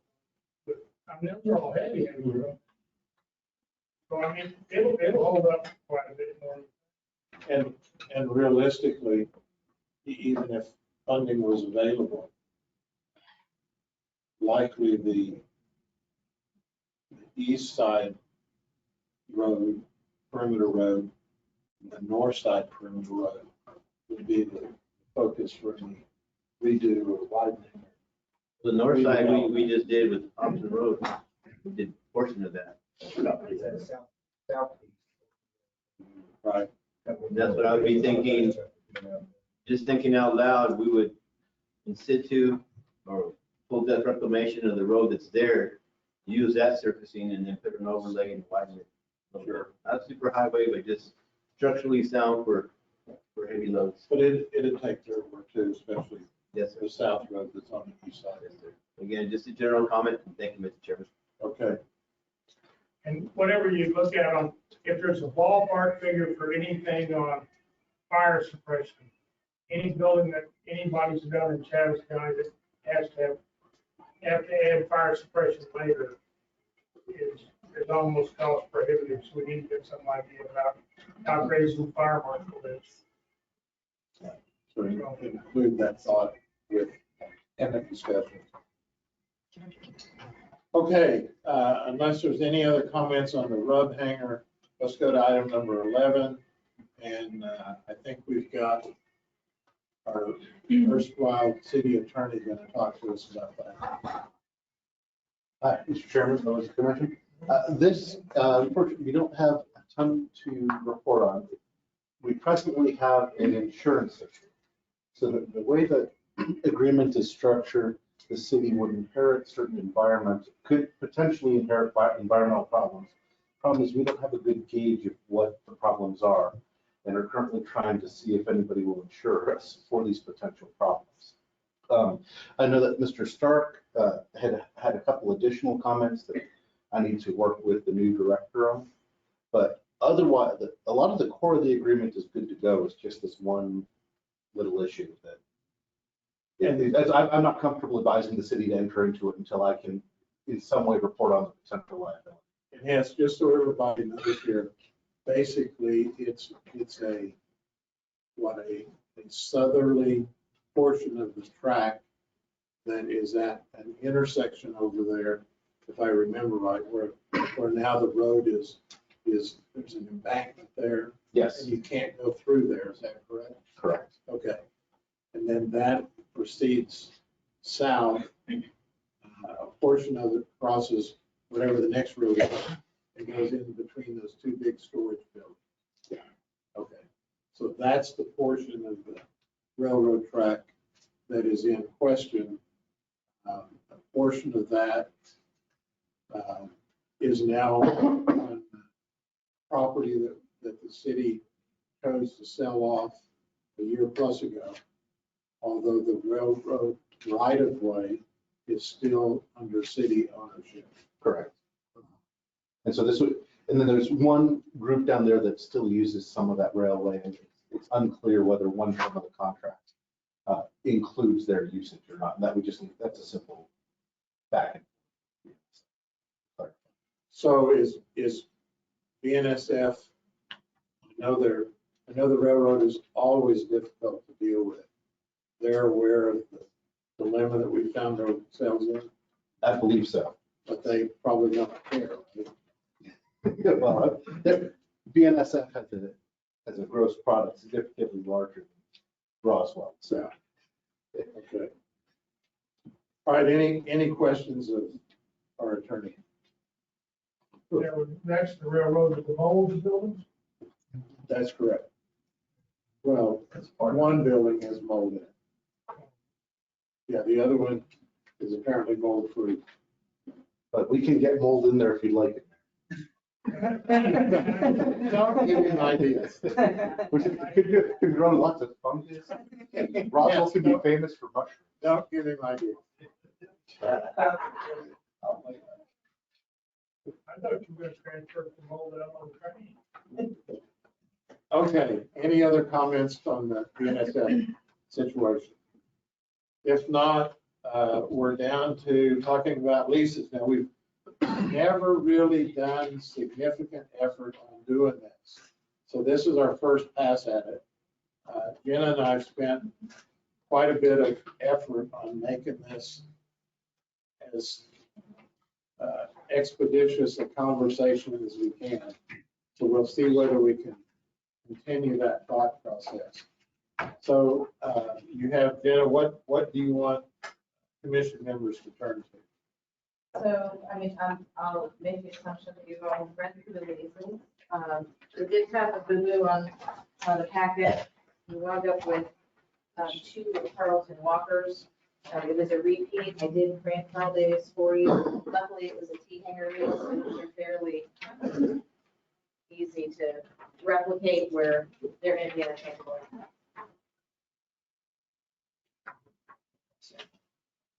And that was written on. So I'm gonna go ahead and start with Carl Dave's lease that I just handed to you. This is for T-hanger space one, or T-hanger 120 space 5.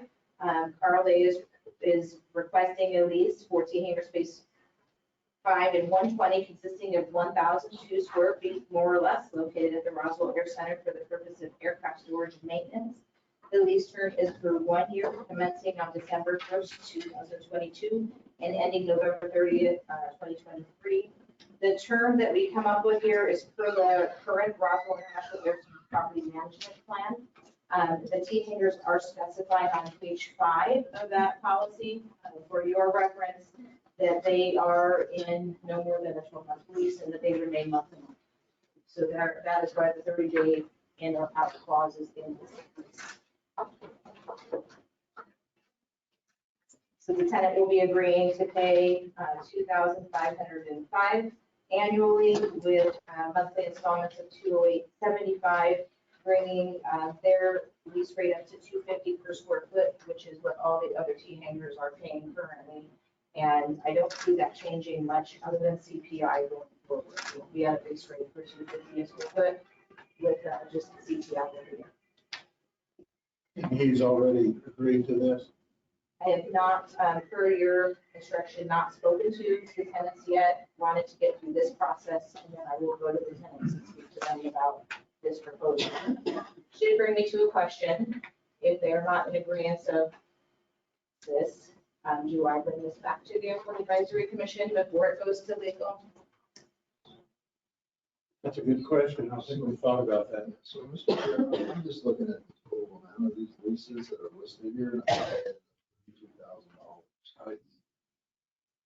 So, I mean, I understand we want to be accurate with all of this, but I think it's in the managers and the assistant manager to sign a contract for $60,000. That in oversight. Put that in approval. And you're correct.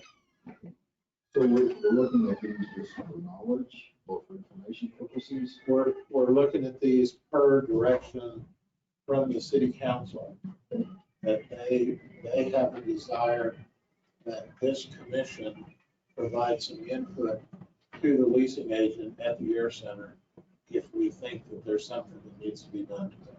So that's why he's trying to simplify what we've got, so we don't spend any more time on it than we have to. because the amounts are smaller, $2,500, $250 a square foot. Unless there's a problem, it shouldn't matter very much. The only thing I saw, Mr. Chairman, is a good question, because there is that opportunity to understand. The only issue on percentage, if I'm correct. The only thing I saw when I reviewed these leases, Mr. Chairman, is that there's somewhere 250 and some 220. I don't understand why. And then when you compare that to the other leases, they have higher CPI indexes, some of these other leases that these don't, teenagers don't have CPI clauses. So I just didn't see the consistency in that wrong. Yeah, I just don't understand how, I mean, like Joe and everybody there, I think we have a CPI there of 60% or something like that. It's 5.5%, and the reason that is where it is that's what the change in the CPI was from their last year. They're an existing tenant going into the CPI increase right now for the tea hangers is going to be less than the $2.50 that we're bringing them to, which will be their flat rate going forward, and then they will only have CPI.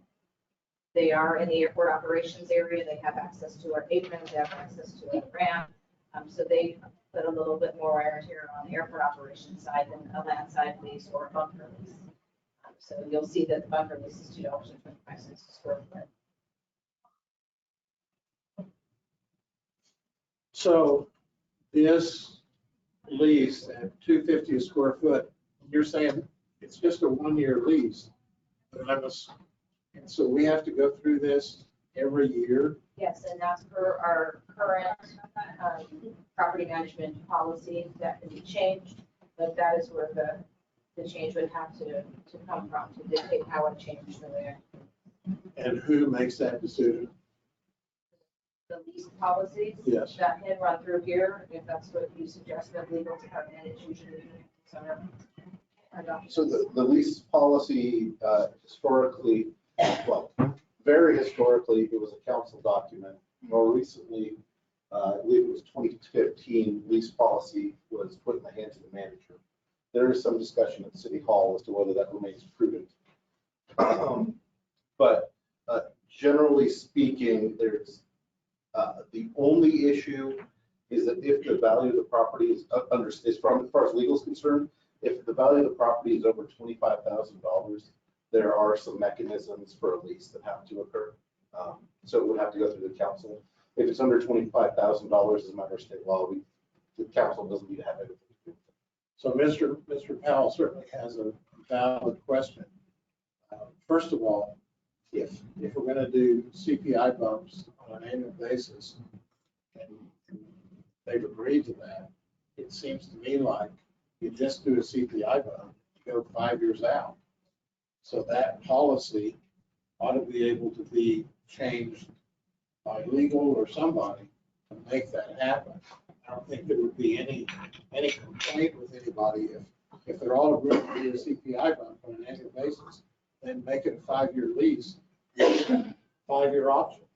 But yeah, the easiest thing without changing policy, say for this, is we put in a clause that would say automatic 1-year renewals will occur for 5 years with the CPI increase. That way the council signed off on everything. We don't have to go get a valuation of this particular subplot of land. So can that be done on this lease or It's not? to make it a 5-year lease. Yes. The only thing that I would need to verify it with is with our federal minimums, that the advisory circular for the FAA federal minimums worked with that, and no, but I would have to verify.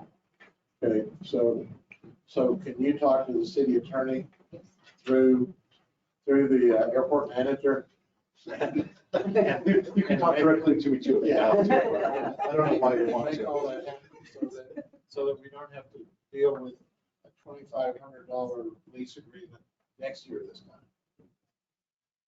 Mr. Chair, I don't want to sound negative on it. It's just surprising that possibly we're looking at. I appreciate the work that Jen went to do this. I appreciate the work you put into it.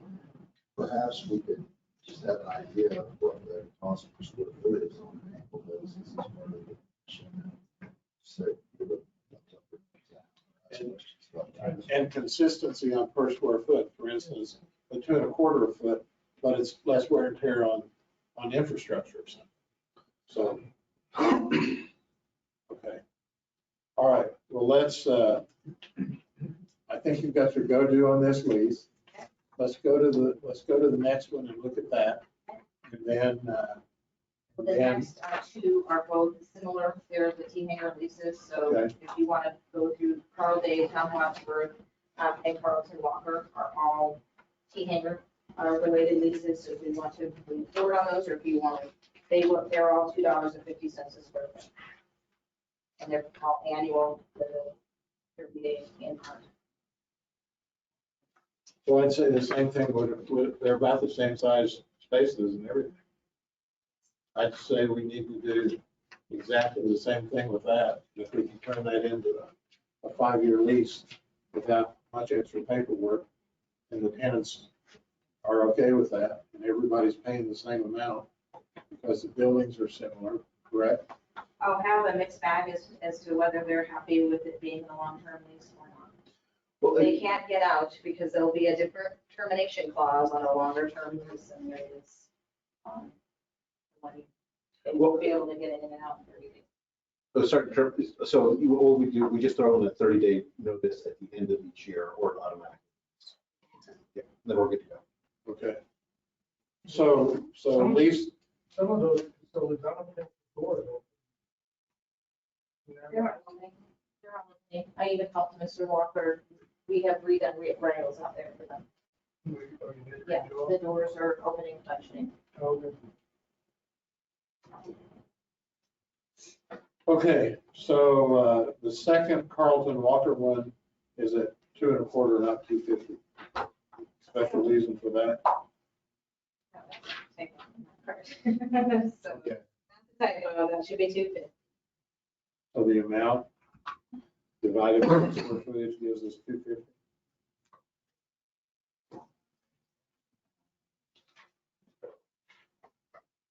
If I live this comfortable.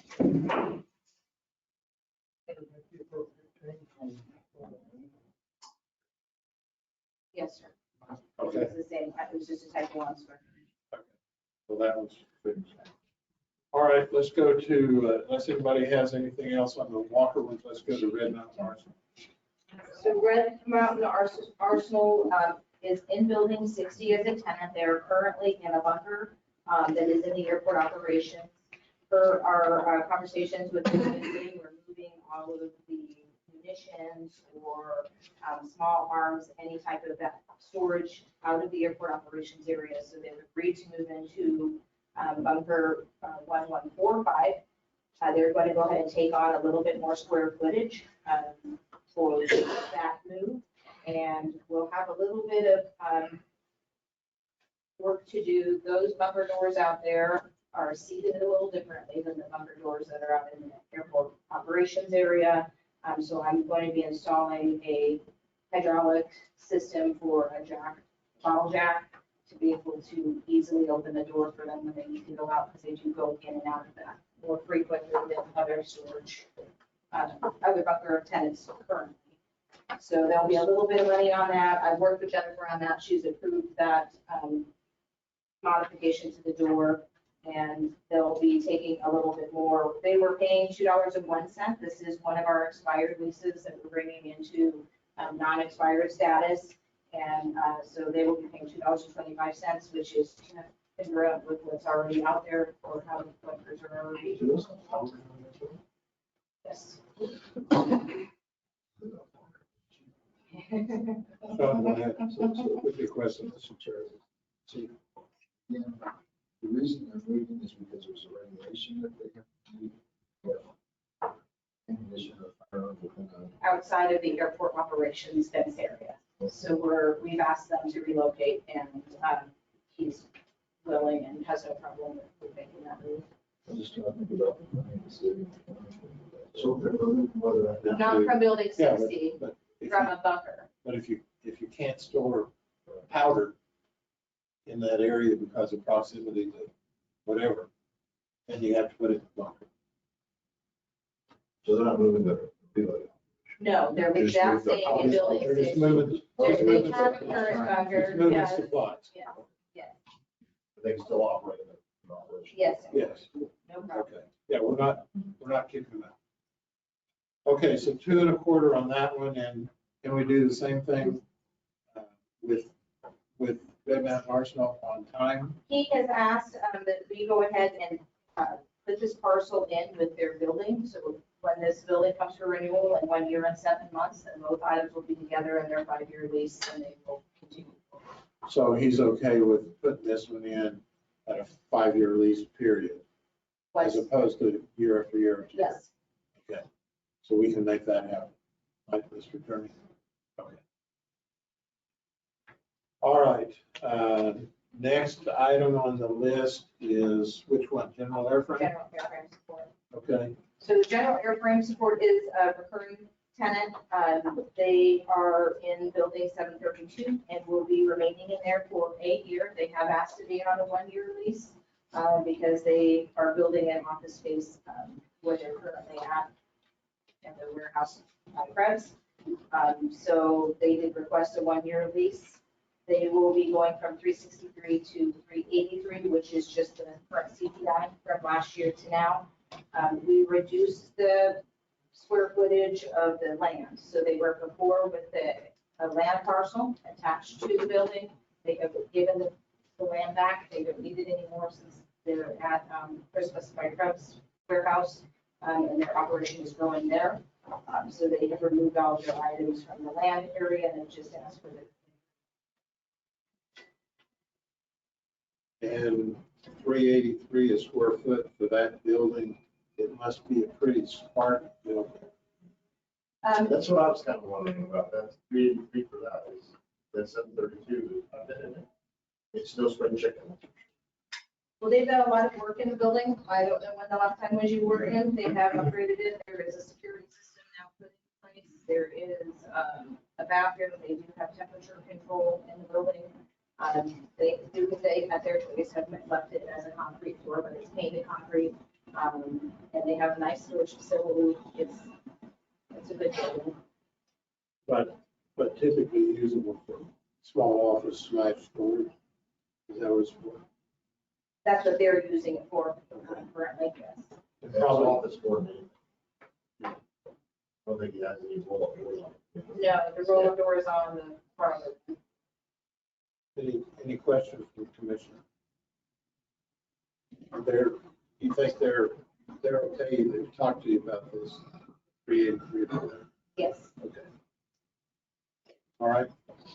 Okay, let's go to item number F, Old Dog Brotherhood. So give me some history on that, please. So Old Dog Brotherhood's been a tenant out here for quite some time. I believe they were even tenants when Jennifer was here prior. They are a motorcycle club. They have a clubhouse here that they're currently using the building for vehicle maintenance, so motorcycle maintenance, and then their clubhouse meetings. I have had a letter of interest from Aero Design Services to take that building. I've reached out to them. I'm not sure if we're together on our rent rate yet, but they have made interest that they'd like to take that building over.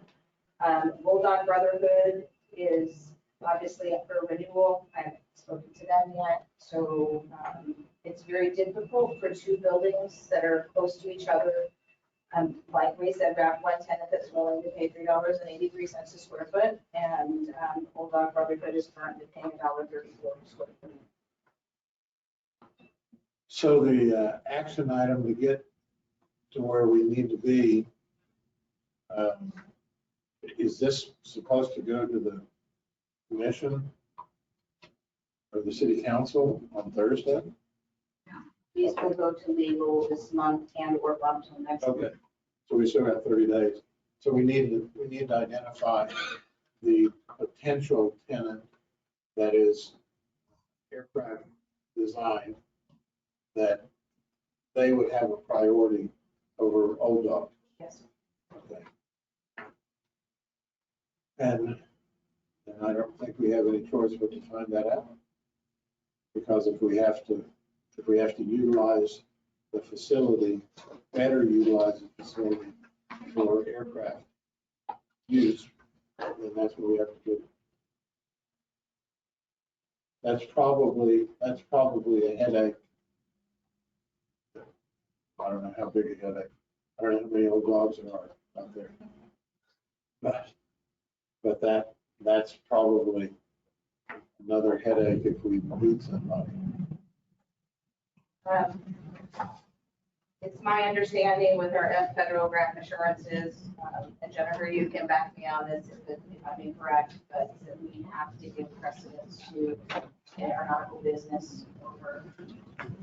Based on what I've read, that's pretty much correct. So everyone's got, they have, at least some of the other grant. They have moved into, their plan is to amend their lease to be at 50% capacity of building 1,000 and then adding this on January 1. But they don't have to use the other half. They have taken, they have the back wing, they have taken the back west wing, east wing, and they have taken the front east wing. So they are growing. So my question, do they have to all of 1,000? Not yet. So they have, there's part of the building that needs renovated, and so it's not practical at this time, but they're very close to having.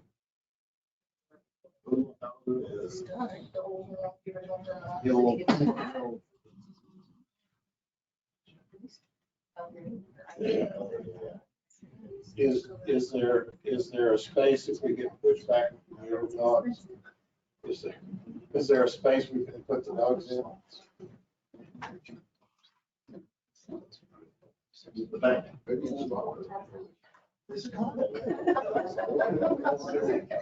You're right, in the bunker. So maybe. No, we don't want to put, we don't want to put.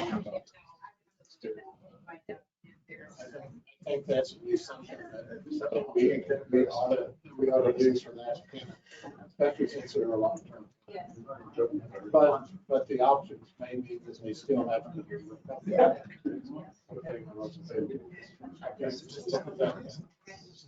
Okay, any other questions on old dog situation?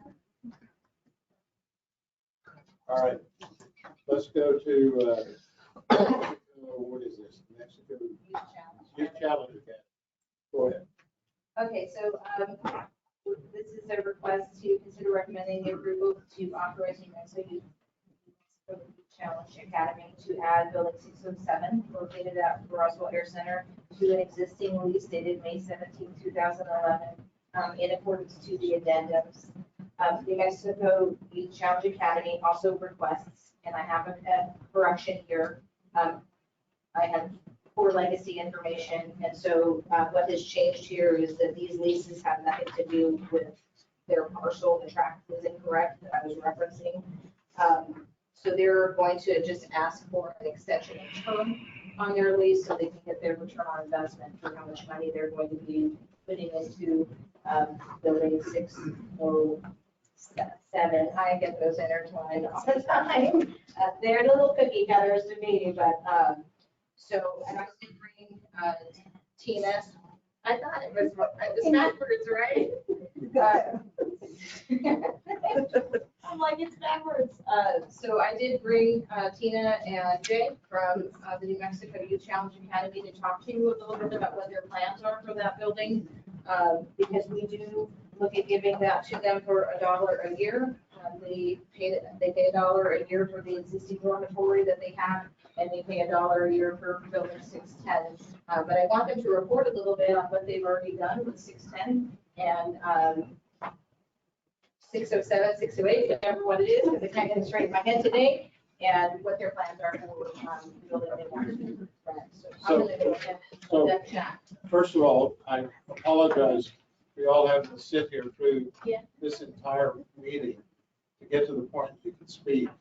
Next time, let's do something different about that. Because we shouldn't have folks having to do that. But if you go ahead and, if you would give us, I don't think any of us have ever met you before, so you need to tell us who you are, who you represent, and what you're trying to accomplish here.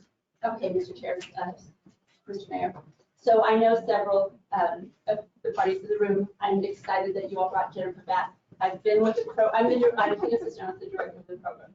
I've been with New Mexico Youth Challenge since its inception in 2001. I've been the director for 10 years now, so I have a long history of working with Jennifer. So what we're planning on, what we'd like to do is the Adjutant General for the New Mexico National Guard we want to take over 608 so that we can extend and increase our enrollment. The general has received funding, both state and federal already, to do what's called Job Challenge. It's an extension of Youth Challenge, and that program will be in Albuquerque. We hope, we're looking at a start date of January of 24, so we will be the feeder program into that program. With that, we've also run out of space in building 610 and 607. We have absolutely zero storage space. We have to use Connex containers for storage. We've also entered into an agreement with Hagerman Independent School District to offer credit recovery beginning in January of 23. So what we're looking at for building 608 is starting with renovation of the first floor to kind of have some type of multi-purpose room, open it up, have the retractable walls so that we can have classroom space, and then a section of it have that, for our credit recovery classes. We partnered with Dr. Powell, who is amazing. We've partnered with ENMUR since 2001. So with that, we'll have two different education paths. One will be to continue with their high set education with ENMUR. The other, again, will be high school credit recovery through Hagerman Independent School District. Over just the last 10 years, probably invested just about $4.5 million into both building 610 and 607. Part of that was the legislature through, I think we received $2.3 million back in 2013. And so that the city acted as fiscal agent for that. All of that was to renovate building 607. And with that, I think that's about it. So the buildings themselves will be used as a feeder for an additional availability of teaching kids up in Albuquerque. But because we're going to do this building and you're going to spend the money to fund that, not the city, does that increase the number of jobs that you have available out there? It could. Right now, my graduation target is 100. Building 607, our existing building, we can house up to about 168 cadets. And in order to hit our target of 100 kids per every 6 months, we can't bring in more than 168. So in order for us to increase our enrollment here, we would need building 608 to turn that into dormitory style, second and third floors as well.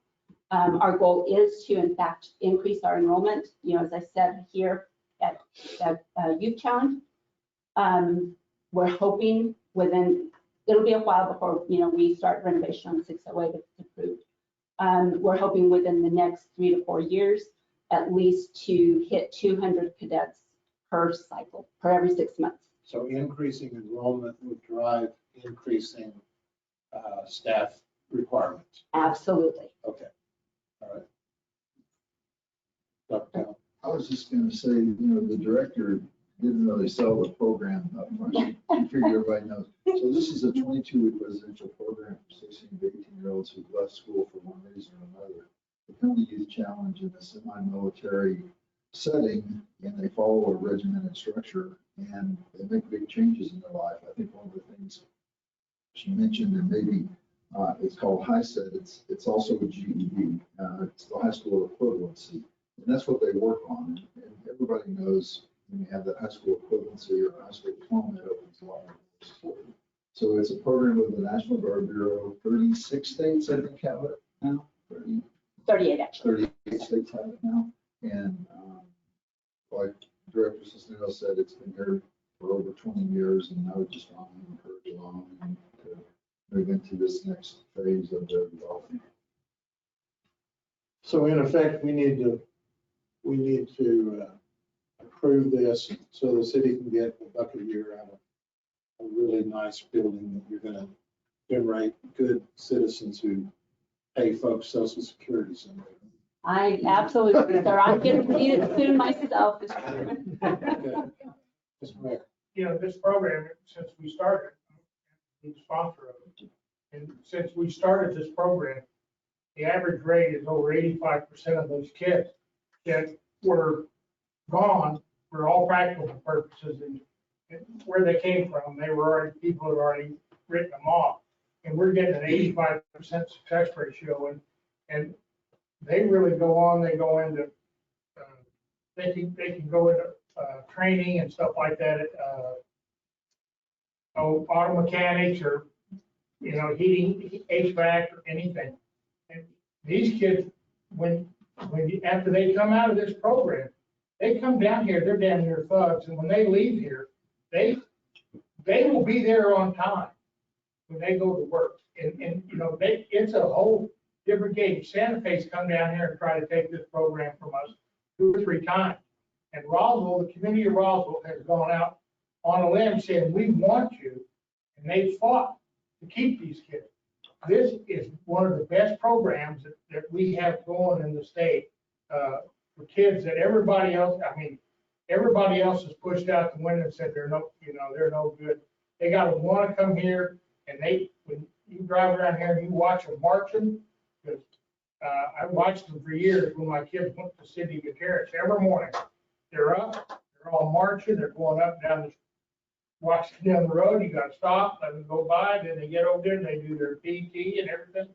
And it's really good. When we did youth clean up on Saturday morning, they were all there, and every one of those kids was there. They were clean. They were, I mean, sharp. Their shoes were shined. They were out there picking up trash, and I mean, it changes them. It's really a good program. It's one of the best I've ever seen. I mean, and you know, we've had them. Sometimes they got them all and had them all with being soccer reps at the youth soccer, and always they're extremely respectful. It's really good. It's too bad we don't have all the high school kids go through the program. I mean, it's really good. Dr. Pell, do you get some of these youngsters after they graduate, do they end up here going through some of your courses? So while they're here, Mr. Chair, they are enrolled in our adult ed programs. That's where they can get the high school equivalency, either the ISET or the GED. And then the other thing we offer, and it's the only program in the country that has this, of those 38 the director mentioned, is they can get a certificate from us in some basic programming, whether it's like the mayor said, automotive, or we have some welding opportunities, some become nurse assistants. So they have a graduation and they actually get those. A lot of EMT, they do a lot of EMT courses. But you know, one thing that'd probably be helpful if we put that in the legislative request and send it to Engel about getting, letting them, the graduates from this program, see after they get their GED and stuff, if they can qualify for the lottery scholarship or a lottery scholarship. All I'm saying is, you know, you ain't got nothing to lose. All they say is no. But it'd be great for those kids. Get into vocational stuff. Fantastic. Well, you've got more than one supporter, although you've got a pretty good supporter right here. So thank you for your presentation. Thanks for sitting through our meeting. And I don't see any reason why we couldn't move forward with $1 a year from you folks to take over this extra building. Thanks for what you do for our youth. Thank you. And Mr. Chair, Mr. Mayor, I will say one more thing, Dr. Powell. Thank you for extending on that. I guess since I've been with the program for so long, I just happen to think everybody else knows about it. But I will tell you that every one of our cadets is required to do a minimum of 40 hours of service to community work. And so every cycle, and we run 2 cycles a year. So pretty much all of those 40 hours are done right here in this community. All of the kids come from all over the state of New Mexico. And I would say at least 35% of those hours are for the city of Roswell. helping out at the Civic Center right now that they're kind of low staff, they're out there helping, city cleanups, county cleanups, so they're definitely putting that into this. Thank you. Thank you for supporting, thank you for coming. Thank you. Okay, if y'all want to stay for the end of this, you can, but if you'd like to leave, it's okay. Yeah, what else do you have? Okay. Any questions on what we've tried to accomplish here, get through these leases as quickly as we have? Yeah, thank you for putting that together. Thank you. All right, we have item number 19. Closed session, so who needs to leave, Mr. Attorney? I think pretty much everybody who doesn't work for the city. Sorry. So you, Before everybody leaves, I have to appoint a technical advisory committee for the airport. So I have to appoint them, so if anybody has some interest in being on it, you write and tell me if you're good or not. You have to be smart about it. System, you change teams, so you can't be on it. But I wish you could cut back. You were missed. Yeah, we're gonna do the, we're just letting everybody.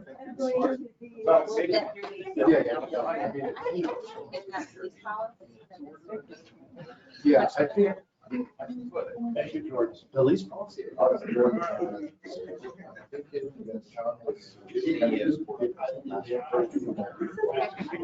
be like, how long is this?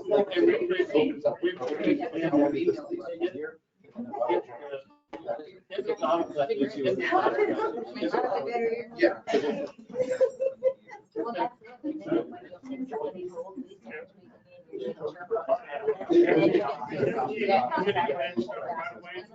Not really sure why that's.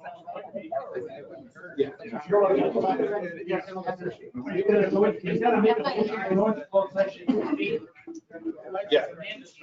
No, we're not through.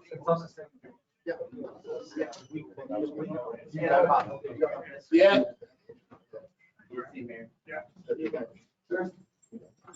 Okay, get with it, guys. See ya. See ya.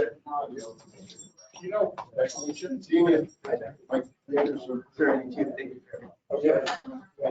All right, who's got left here? All right. See you. Close the, Armstrong, close the door when you leave. I heard it before. All right. I've heard it before. Yeah, you. Okay, I need a motion to go into executive session. So moved. Okay, Who seconded it? I'm sorry. let's hear to second. Okay, now hold on a second. Let me Let's get. stop. This conference will now be recorded. Okay, the meeting is back in order and we will come out of executive session. Need to hear a motion to do that. So moved. Seconded. And Mr. Espiritu seconded. All those in favor signify so by saying aye. Aye. All opposed, motion carries. So we're back into, no action was taken during the executive session. So we need to identify items 12 through 18, with the exception of item 17, that all of those items were approved to move forward to legal. If I can get a motion? So moved. Okay, At that, I do. okay? Any discussion? We're good, just a minute. We're good with item 17 being out of that, right? Okay, all right.